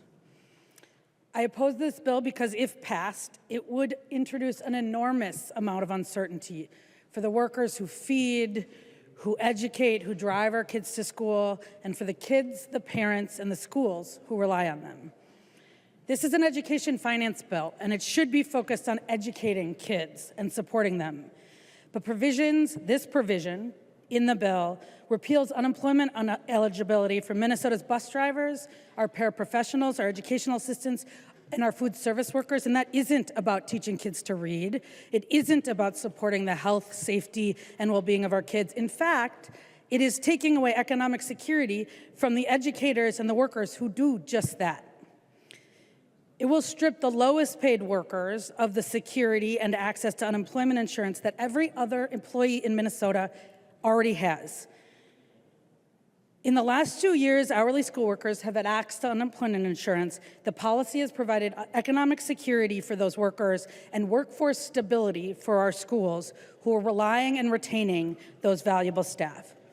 Just ask the paras, the bus drivers, the food service workers, and the parents and the teachers in your communities. If you've been on education or on workforce committees in the last 3 years, you've heard a lot of them come in and testify. You've heard their stories. But before you vote today on whether you're willing to take away access to unemployment insurance for these workers, I'd like to share a few more stories. Kristen from Elk River says she's been a special education paraprofessional for almost 20 years. I do not have a temporary job. I have an important and essential job. From the moment your kids step into the bus until they arrive home during the day, at the end of the day, they are protected and cared for by people like me. I do not make a great deal of money doing this work. My income, including my summer job and unemployment benefits I've been able to collect for the past 2 summers, is barely enough to meet costs of standard in my community. My unemployment benefits, were only half of my regular pay, help me and many other hourly workers in supporting and providing for our families. It allows us to continue coming back year after year to do this important work. Courtney from Zambroda, Masepa. This summer was the first summer I had the opportunity to collect unemployment. Instead of working 3 jobs this summer, I was able to work 1. The unemployment was such a huge help, it was amazing. This is the first time I ever felt recharged after summer and not completely exhausted. Also, new this year wasn't the same staff turnover. Everyone returned. In my 12 years, that has never happened. I know, because I'm a mentor every year, talking to other paras of all about this summer, it has been one message. We are very thankful for the additional opportunity. Unemployment is a huge asset to paraprofessionals. And Kat Briggs, who has been in almost every hearing testimony long before I got to the legislature. From ISD 196. Driving a bus is not an easy job. We're driving a one-room schoolhouse through traffic. During the summer months when there's no summer school, I received an unemployment check that amounted to approximately half of my weekly earnings during the academic year, which is modest. If the legislature takes away my unemployment insurance, there is no way I can continue in my job. It will be economically impossible. I will have to resign. Politicians tell us all the time how much they appreciate our work, but for most, it's just talk. Laws like UI are more than lip service. The Minnesota legislature showed us that you value us and you work and the work that we do. It took 80 years to correct this injustice. It took 20 years to repeal this exclusion. And the 2 years that workers have had on unemployment insurance has been life-changing. But this lifeline, this life-changing bill is repealed in this provision because Republicans insisted on taking it away from people, taking away worker protections, taking away benefits, and taking away power from workers. So here we are. You can take your vote today, but this unemployment insurance repeal will not become law. It won't become law because DFLers in the Senate and the governor and the House won't let it happen. Those who fought alongside these workers to get this will not allow it to be stripped away from workers. But that doesn't mean your actions today and your vote don't have consequences. They do. These essential workers listen to what you say. Some have been listening for 20 years, and they hear how people talk about them. Bus drivers have heard you dismiss their jobs as temporary and seasonal. Lunch ladies hear you tell them, well, you signed up for this job because you knew you wanted the summers off. Paras and educational assistants heard you brush off their economic security, and I quote, as paying for people to stay home and not educate kids. They all hear you telling them that, and their message they are receiving is that their jobs are less worthy, less important, and less essential than every other worker who has access to unemployment insurance. They have not chosen to be broke in the summer. But I want to make sure that my voice is loud and clear to reach folks outside the chamber, outside the dome. You are valued, you are respected, and you are essential to us and to our schools and our communities, and most important, to the next generation, the most precious resource, as Kat Briggs calls these kids. As long as I am in the legislature, I will use the power I have to ensure that we are creating more rights and protections for workers, not taking them away. We are not going to leave workers behind, and we certainly aren't going to roll back economic security for these workers or any other workers in any industry, in any zip code. I will make sure that I know that there's lots of people here fighting for, and you have my promise for those workers who've worked so hard to get this, that we will not go back. We will not roll back those benefits. Members, vote no. I recognize the member from Scott, Representative Bakeberg. Thank you, Mr. Speaker, and members.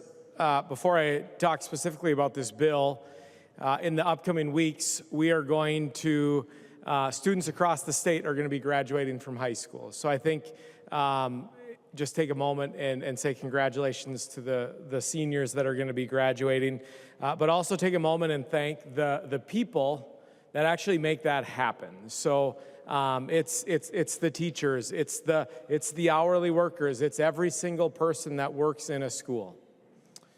And I think I want to also touch on another reality, and I had a conversation recently with a colleague, and I was talking to him, and I asked him if he was okay, and I had to ask him twice, and he reiterated what I have heard over and over and over again, that people are exhausted.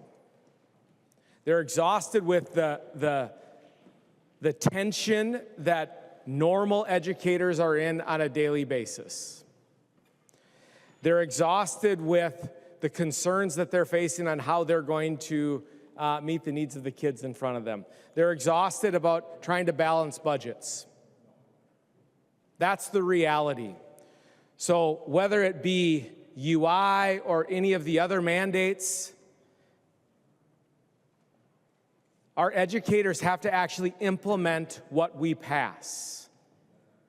Okay, it's not just a lit piece. It's not just doing this or that. Every single person, regardless of your political party, I think we can agree that we respect the people that have made it so those kids walk across the stage. Let's just put the political stuff aside and agree to that. We have a different perspective on UI, okay? I want people to have jobs. Superintendents, over 70 superintendents sent an email to many of us. And they talk about the shift of unemployment costs back onto school districts is simply not sustainable. I understand that it was funded. We're going to talk about that more in a little bit. But that is a choice. That is a choice to fund that, and we're not funding other things. One-time dollars. One of the things I've heard consistently from schools is we need dollars to implement the READ Act with fidelity. We need flexibility to make that happen. And that's one of the things that I really appreciate about this bill. It's not perfect. Okay, the bill is not perfect. It is not what I would have written. We would have put way more money into basic supplemental aid. It wouldn't have been shifts. We would have taken Meyer's bill for universal meals and put $112 million into basic supplemental aid. That would have been flexible for districts to spend. We would address pensions. Okay, I get that's outside of it, but we would have used the education budget to do it. We could have done all of those things, but it is a choice of this body. So I am going to vote green. I'm going to support this.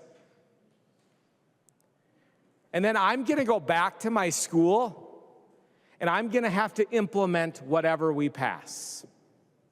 I am going to have to figure out, from my principal lens, how does this work? How does this roll out? And it's time that we start listening to the actual educators. I've heard both sides say that, so let's actually do it. And if you do that, you're going to hear three things: funding flexibility, mandate relief, local control. That is what you'll hear. You'll hear it in different terms, in different ways, but overwhelmingly, you're going to hear Can you just provide the funding to us and let us figure it out for our local district? The basic supplemental aid is a start to do that. It is a start to do that. We can look at in conference committee all of the different buckets of money that are $1 million here, $3 million there, and we can just shove it into basic supplemental aid and say, you know what, schools, we're going to provide you the funding, we're going to provide you the flexibility, and we're going to get out of the way.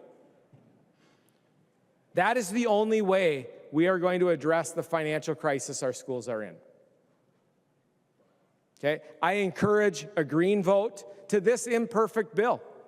It's not perfect. It's not what I would have written, but it is a good start in a positive direction to help support our schools. I recognize the member from Ramsey, Representative Lee Kay.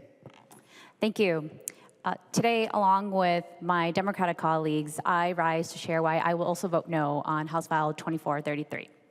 Similar to Rep. Hill and Rep. Greenman, I cannot support the bill with the repeal of unemployment insurance for education support personnel, otherwise known as ESPs, because ESPs are essential for student success, and we cannot afford to not give them economic security. You've heard from my colleagues that hourly workers drive our students safely to school and prepare breakfast and lunch so that they can learn. But what hasn't been said is that in some cases, they are the difference between life and death for students with special needs. ESPs help support student success in so many ways, and this is why we cannot leave them behind. I know well, because my mom has been an hourly ESP for more than 30 years at her elementary school. Today, I am proud to vote no for her and all of her colleagues. In the 30 years that she worked at her elementary school, my mom saw her students grow up and send their own kids back to learn. During that time, she made home visits, found jackets and clothing for her students in need. And on a larger scale, she grew the school plant sale into its annual fundraiser and has curated many other school-wide events. Today, because of her tenure, my mom finally makes a living wage. But my siblings and I had to rely on reduced-price school lunch because she did not get a living wage while we were growing up. And because it's timely, I also want to share that because of these low wages, I was on Minnesota Care as a child for a couple years. I share this to remind all of us here that the decisions we make here have a direct impact on workers across the state. When we make policy decisions, they have massive ripple effects. So whether it's a decision to take unemployment insurance away from workers, or to take paid leave from workers, or to take health care away from workers, our decisions can have good or devastating consequences in the lives of families across Minnesota. That is why when we make decisions, we should expand options for families, not reduce them. We should ensure more economic security for all workers, not less. I'm certain that no one expected a child like me, who was on reduced lunch and Minnesota Care, to ever be here to share my story and my mom's story. But as someone who beat the odds, I know how important it is to use my power to remind all of us here that as legislators, we have so much power.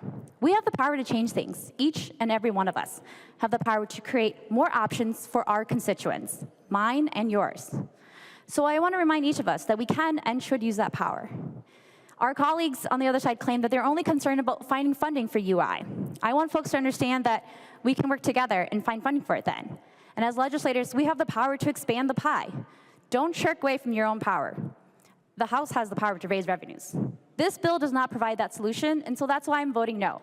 We can choose to protect unemployment for hourly workers and fund our schools. This bill does not do that.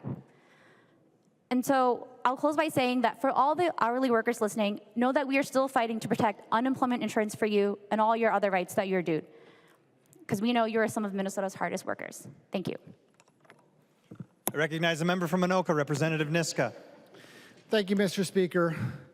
Members, let's be clear about what's happening in Minnesota right now. Schools across our state are in crisis. They're facing deep budget cuts. Teachers are being laid off, and students are suffering as a result. The sad reality is it doesn't have to be this way. Just 2 years ago, Democrats stood in this chamber and claimed they had passed the largest increase in education funding in state history. But if that were true, and if it had actually worked, then why are our schools in worse shape than ever before? The answer is simple. Democrats paired funding increases with over 65 new mandates that crushed our schools and blew up their budgets. Over the past several months, House Republicans have done what Democrats failed to do. We listened. We sat down with superintendents, educators, school board members, and parents from every corner of our state, and the message was loud and clear. Mandates from St. Paul are strangling local schools. Today's bill is a direct response to those conversations, and it delivers on our promise to put the success of schools and our students first.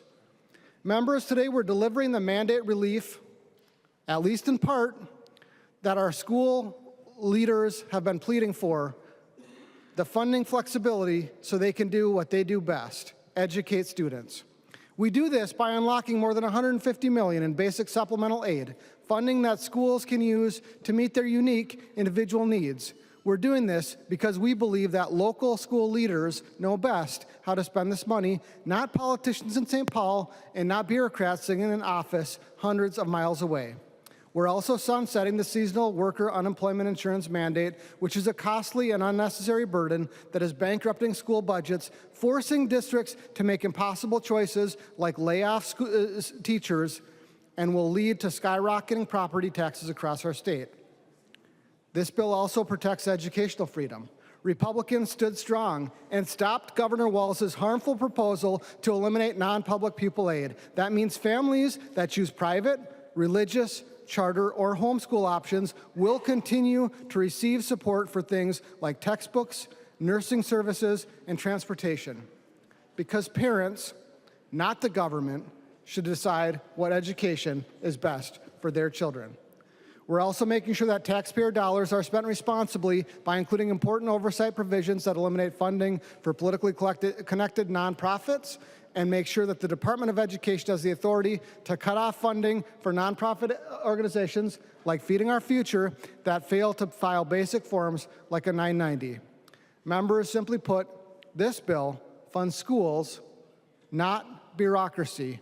It begins to fix the mistakes of the past. It puts students first. Let's do what's right for our schools, our teachers, and our kids. Please vote green. I recognize a member from Dakota, Representative Clardy. Thank you, Mr. Speaker. So as a teacher, we know that strong communities, strong schools make strong communities, and strong communities make a strong state. So we had a great movement in that area last year when we created indexing on the education formula for inflation. And what that did is it helped schools not have to deal with an unpredictable funding source. Just think about yourself. You probably know what you are bringing in and what your bills are. So now we put the schools in that position where they can do that. So far too long, school districts across Minnesota have been forced to basically stretch those dollars, even though other expenses were continued to increase, such as supplies and staffing and essential services. So inflation's also put a pressure on school districts to have to increase class sizes and use fewer resources and make difficult decisions on programming. Indexing the formula to inflation provides stability and predictabilities to our school, which basically gave them a safeguard. We must continue to stand with our schools, and not just in words, but we need to do it with our actions. We need to continue to provide them with reliable funding that reflects economic reality, and because when our schools thrive, Minnesota thrives. Thank you. I recognize a member from Morrison, Representative Krisha. Thank you, Mr. Speaker, members, and I know the hour is late, and I'll just get through a couple of the points I've been thinking about. Thank you for the debate. Thank you for getting us to this point. But let's talk about some of the realities of what we have. Members, this is the strongest education bill right now that's out there. Way stronger than what the Senate will try to come back with. And members, I'll just say this. This is the easiest vote we have in education right now. If you look at what is here and how we're trying to help schools, this is the best we can do at this point. The vote coming back will be way more difficult. There's a good chance we have a governor that has already pushed us on a cut, a $420 million cut in the tails. The Senate has already tried to remove indexing, which is a terrible idea. Representative Hansen, thank you very much. And I've talked to schools all across, and I've heard those stories. And the reason we're struggling with compensatory right now is because of what exists in the mechanisms. We can't get there with the universal school lunch right now.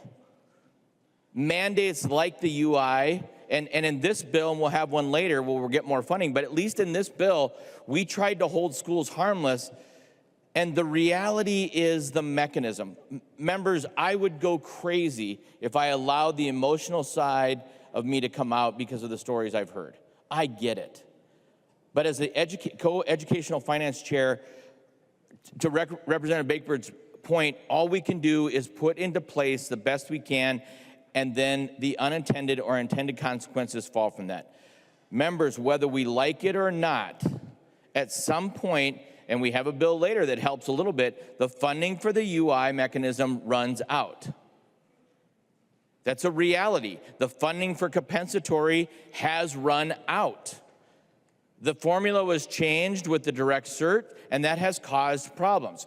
Schools are trying to keep up with the fact that the legislature pushes on one side and something else comes out.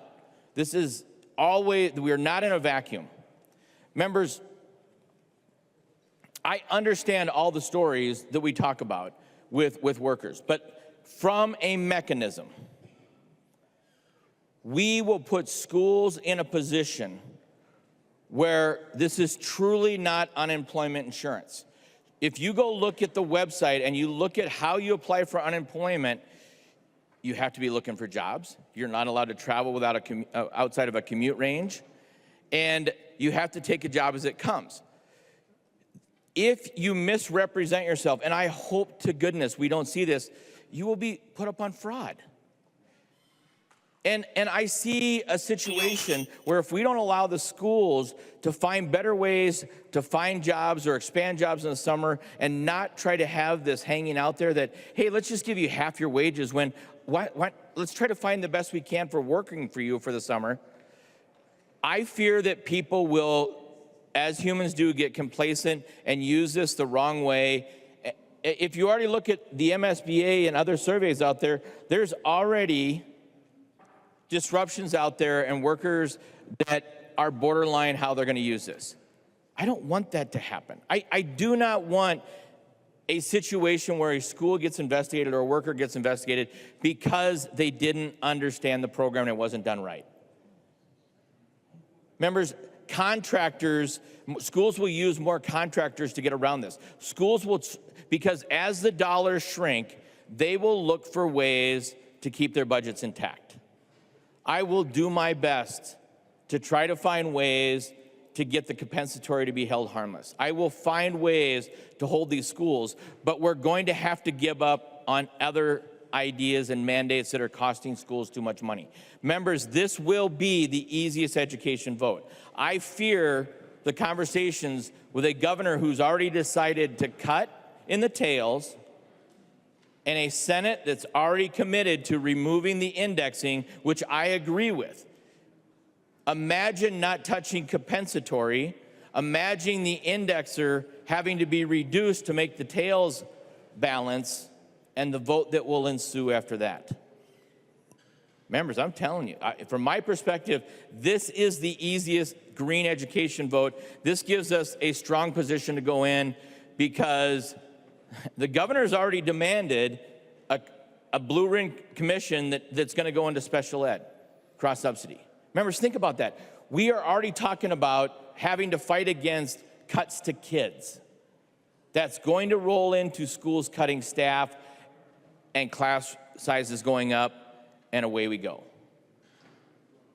This isn't urgency you hear, this is fear. This is the superintendent's conveying to me, we're in a very difficult spot. Members, the bill we're going to have later also has a date of when the funds are going to run out. So you will be voting for dates on the end of UI. It's just, is it the funds running out? Is it the repeal? But at some point, this will come to an end because it is unachievable and the dollars aren't going to be there. That's just the reality of what we have in front of us. I could be wrong, and the next education finance team after the next biennium, who wins the next election. Maybe they will have wonderful solutions, but I think that group is about to face the scariest of the scary. So members, I urge a green vote on this. I urge a strong position going against the Senate and trying to prevail. I recognize the member from Hennepin, the author of the bill, Representative Youakim. Thank you, members. Thank you for this stimulating discussion. You guys have heard me say this many times, but it's worth saying again. 2023-24, we did have historic funding, but it wasn't enough, because when you have 20 years of underinvestment, 4 of those years being a 0, compounding interest is math, and they dug a hole. The districts had holes to fill, and we only could get to about a third. So when I hear that the districts just need flexibility in their funding, no, they need more money. Indexing will help turn that ship around. That's why it's so important, because think about what we're facing in the coming years with the economy. If we didn't have indexing on, our districts wouldn't be getting any increases. Now they are. And I just want to put a plug in for 23-24 and the work we did on the Office of Inspector General and the parameters we put in. And thank you, Representative Bennett, for helping us add to those. But that work had already started. And part of that work and accountability is, yes, members, policy. Policy is accountability for our children and our taxpayer dollars. And that is why sometimes we do have to tell districts what to do, like, hey, you should let your kids wear, your Native American kids wear tribal regalia to graduation. And no, it doesn't cost you any money to treat a child with respect. So that is where I think we could probably all agree, but sometimes I wonder. And I want to thank Representative Nadeau for his work on pensions. I have a husband who did make Rule of 90 by 1 year, but we traditionally don't take money out of K through 12 to fund pensions. And our teachers we do have to recruit more. We do want to have the retirement pension and retain them, but we also need to respect them so that they want to stay in our schools. Just like we have to respect our hourly workers, who, by the way, are not seasonal any more than a teacher is, because they work the same months. So I'd hope we'd think about that as we're going forward. I am personally excited to go into conference with this bill, all except for the UI repeal, because I think we put together a good bill. And you know what? I think we'll do pretty good when we get to conference committee. But I'll end here just by saying, as we move forward, we really have to think about funding our schools a little bit better than we do. And that means more money, not just moving money around. And I want to thank all the teachers that are on both sides of the aisle, and all the administrators. And you all know, paras, I'm a para, we've all been in the schools. Things have changed a lot since some of our folks have been in schools. And we do need to respect those boots on the ground. And you heard that from Representative Clardy and Representative Hill, Representative Mueller. It is about respecting the folks that come up to talk to us and send their representatives up to talk to us. So thank you, members. Vote how you will, and I look forward to bringing this bill to committee. Thank you. Seeing no further discussion, the clerk will take the roll.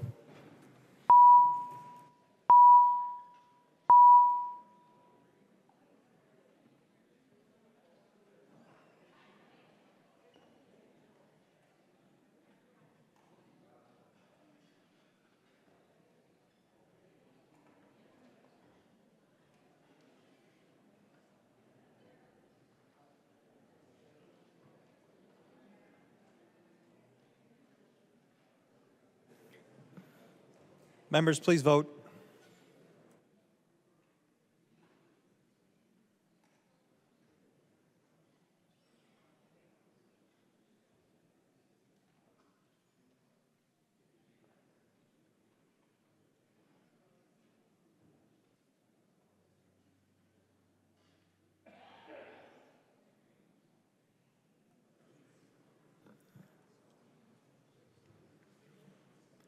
The chief clerk will call the names of the members voting remotely. Katiza Watun. Katiza Watun votes aye. Katiza Watun votes aye. Kraft. Kraft votes aye. Kraft votes aye. The clerk will close the roll.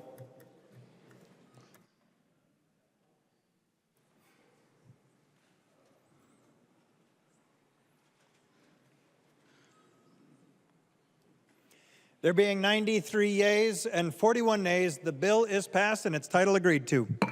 Motions and resolutions.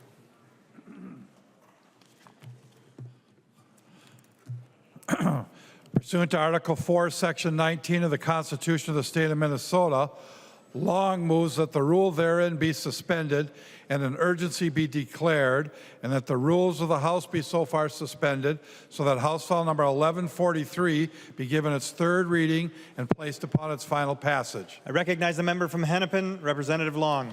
Thank you, Mr. Speaker. That is my motion to allow us to take up House File 1143 to fund 2 years of unemployment insurance for school hourly workers. I recognize the member from Anoka, Representative Niska. Thank you, Mr. Speaker. Thank you, Representative Long. I urge member support. All those in favor of the motion, please signify by saying aye. Aye. Any opposed, say nay. The motion prevails. The chief clerk will report the bill. House File Number 1143, an act relating to state government, modifying certain appropriations and modifying expiration of certain aid accounts. I recognize the member from Hennepin, Representative Greenman. Thank you, Mr. Speaker. This bill puts $100 million into the school unemployment aid account to fully reimburse the school districts for the costs related to unemployment insurance claims by hourly workers in the next 2 summers.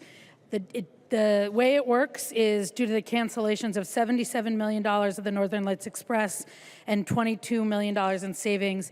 The bill pays for itself in the first biennium and leads to $44 million of savings in the tails. Members, I'd ask you for your support. I recognize a member from Chisago, Representative Reimer. Thank you, Mr. Speaker and members. It was really an honor this past year to sit on the Ed Finance Committee and appreciate all the work that was done to just get this bill passed. And, you know, thematically in that committee, you started to hear that we have a revenue problem. It started to become kind of a refrain that I was hearing over and over again. Well, today, members, I would argue that we actually have a priorities problem, because I heard Chair Youakim say that we traditionally don't take K-12 money to fund pensions. I'm wondering if we traditionally take $77 million from a failed train project to fund unemployment insurance. Something most of us, I don't think, even knew was possible. But I think it points out a really interesting fact that if you have the political will to do something, that it can be done. So why aren't we finding other solutions? I really resonated with what Representative Nadeau said before about finding other solutions to the pension issue, or to put more money in the classrooms where students are most benefited. Are there other failed trains that we can look at? Are there other failed programs that we can look at? Is there other failed bureaucratic growth? Is there a $730 million building within walking distance that we could have looked at to fund what teachers have asked for? Why is that? Well, I would contend that it's because we haven't taken state failure seriously. We double down on failed trains, failed programs, failed bureaucracy, and our solution for UI, we should be replicating and thinking about creative ways to do that for things that matter to teachers and our students, specifically their pension program and getting more money into the classroom. So as we do this thing, which I think is a creative, interesting solution, I think we should be thinking about things like this across the board. So intend to vote for this, but just a comment, we should be thinking a little bit more creatively about other failed trains and failed programs that we can take from to fund things that actually matter. Thank you. There are no amendments at the desk. The chief clerk will give the bill its third reading. Third reading, House File Number 1143. Third reading. I recognize the member from Morrison, Representative Krisha. Thank you, Mr. Speaker. And just members briefly, I support the bill, vote for this, but I caution you. We are looking for creative ways to solve the problem. The mechanism and the funding is going to run out. You are voting for a date here, June 30th, 2028. The money will run out. Are we going to keep just looking under rocks, as I say, in Ways and Means? That is unsustainable. So I support this. I'm glad we're able to hold schools harmless for the first biennium, but these problems will grow. So members, I urge a green vote. I recognize the member from Dakota, Representative Koznick. Thank you, Mr. Speaker and members. I think this is a creative solution for a problem that was not of this side of the aisle's doing. But so I do support using some of the funds that are set aside for the Northern Lights Express to help solve temporarily this problem in education. But I do want members to understand that by taking some of the money that was set aside in the hopes and dreams of federal funding match for the Northern Lights Express, that we are effectively killing the Northern Lights Express funding.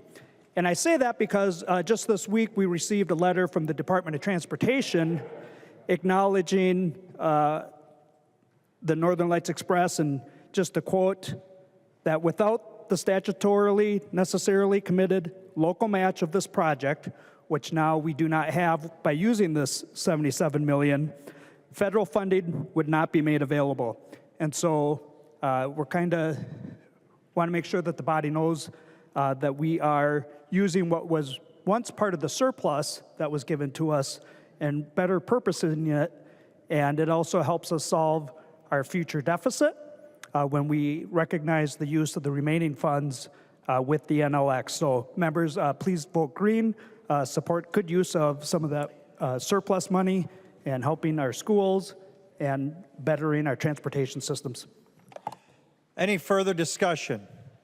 I recognize the author of the bill, the member from Hennepin, Representative Greenman. Thank you, Mr. Speaker. I look forward to the conversation, Representative Kreshaw, when the bill before us went back to conference about how to talk about funding this permanently. What I will say is I think that we spent $44 million on tax exemptions for airline parts. That's enough to fund this for a year. There's hundreds of millions of dollars in tax breaks to the biggest companies in the world that we are currently funding through a data center exceptions. And if you look at the R&D tax credit, there's plenty of money. There's plenty of money when you look at how much big corporations and the wealthiest are getting in our budgets. So I look forward to that conversation about how we can actually redistribute it from those biggest corporations to the lowest wage workers in our schools who make on average $17 an hour. But this gets us there, so this gets us to the conversation next year, which I can't wait to have. Members, I'd ask you to vote yes. Seeing no further discussion, the clerk will take the roll.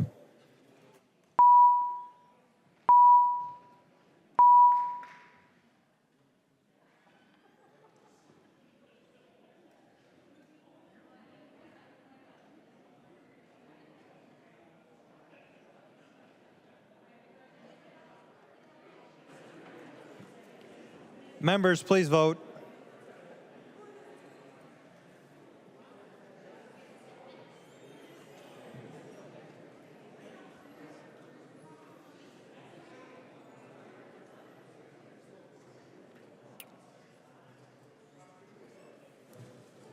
The chief clerk will call the names of the members voting remotely. Katiza Watun. Katiza Watun, aye. Katiza Watun votes aye. Kraft. Now go. Kraft votes aye. Kraft votes aye. The clerk will close the roll.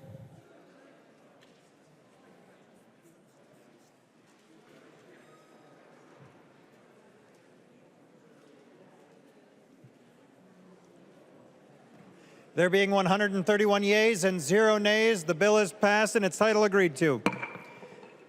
Motions and resolutions. Niska moves that House concurrent resolution be now adopted. I recognize a member from Anoka, Representative Niska. Thank you, Mr. Speaker and members. That is my motion. This is the concurrent resolution that will set our date for adjournment or for next meeting in 2026 to be February 17th of 2026. It's also it authorizes us and the Senate to adjourn for more than 3 days, which is necessary under the Constitution. And so this has been discussed with the leaders of both caucuses in both chambers, and I would urge your support. I recognize a member from Hennepin, Representative Long. Thank you, Mr. Speaker. I'd urge our members to support as well. All those in favor of the motion, please signify by saying aye. Any opposed, say nay. The motion prevails. The motion is adopted. Motions and resolutions. There are copies of the non-controversial motions at the House desk and online. If there is no objection, we'll take action on these motions first. Hearing no objections, the motions prevail. Announcements. I recognize the member from Anoka, Representative Niska. Thank you, Mr. Speaker. I move that when the House adjourns today, it adjourns until 1 p.m. Saturday, May 17th, 2025. Representative Niska moves that when the House adjourns today, it adjourns until 1 p.m. Saturday, May 17th, 2025. All those in favor say aye. Those opposed say nay. The motion prevails. Representative Niska. I move that the House do now adjourn. Representative Niska moves that the House do now adjourn. All those in favor say aye. Those opposed say nay. The motion prevails. The House stands adjourned until 1 p.m. Saturday, May 17th, 2025.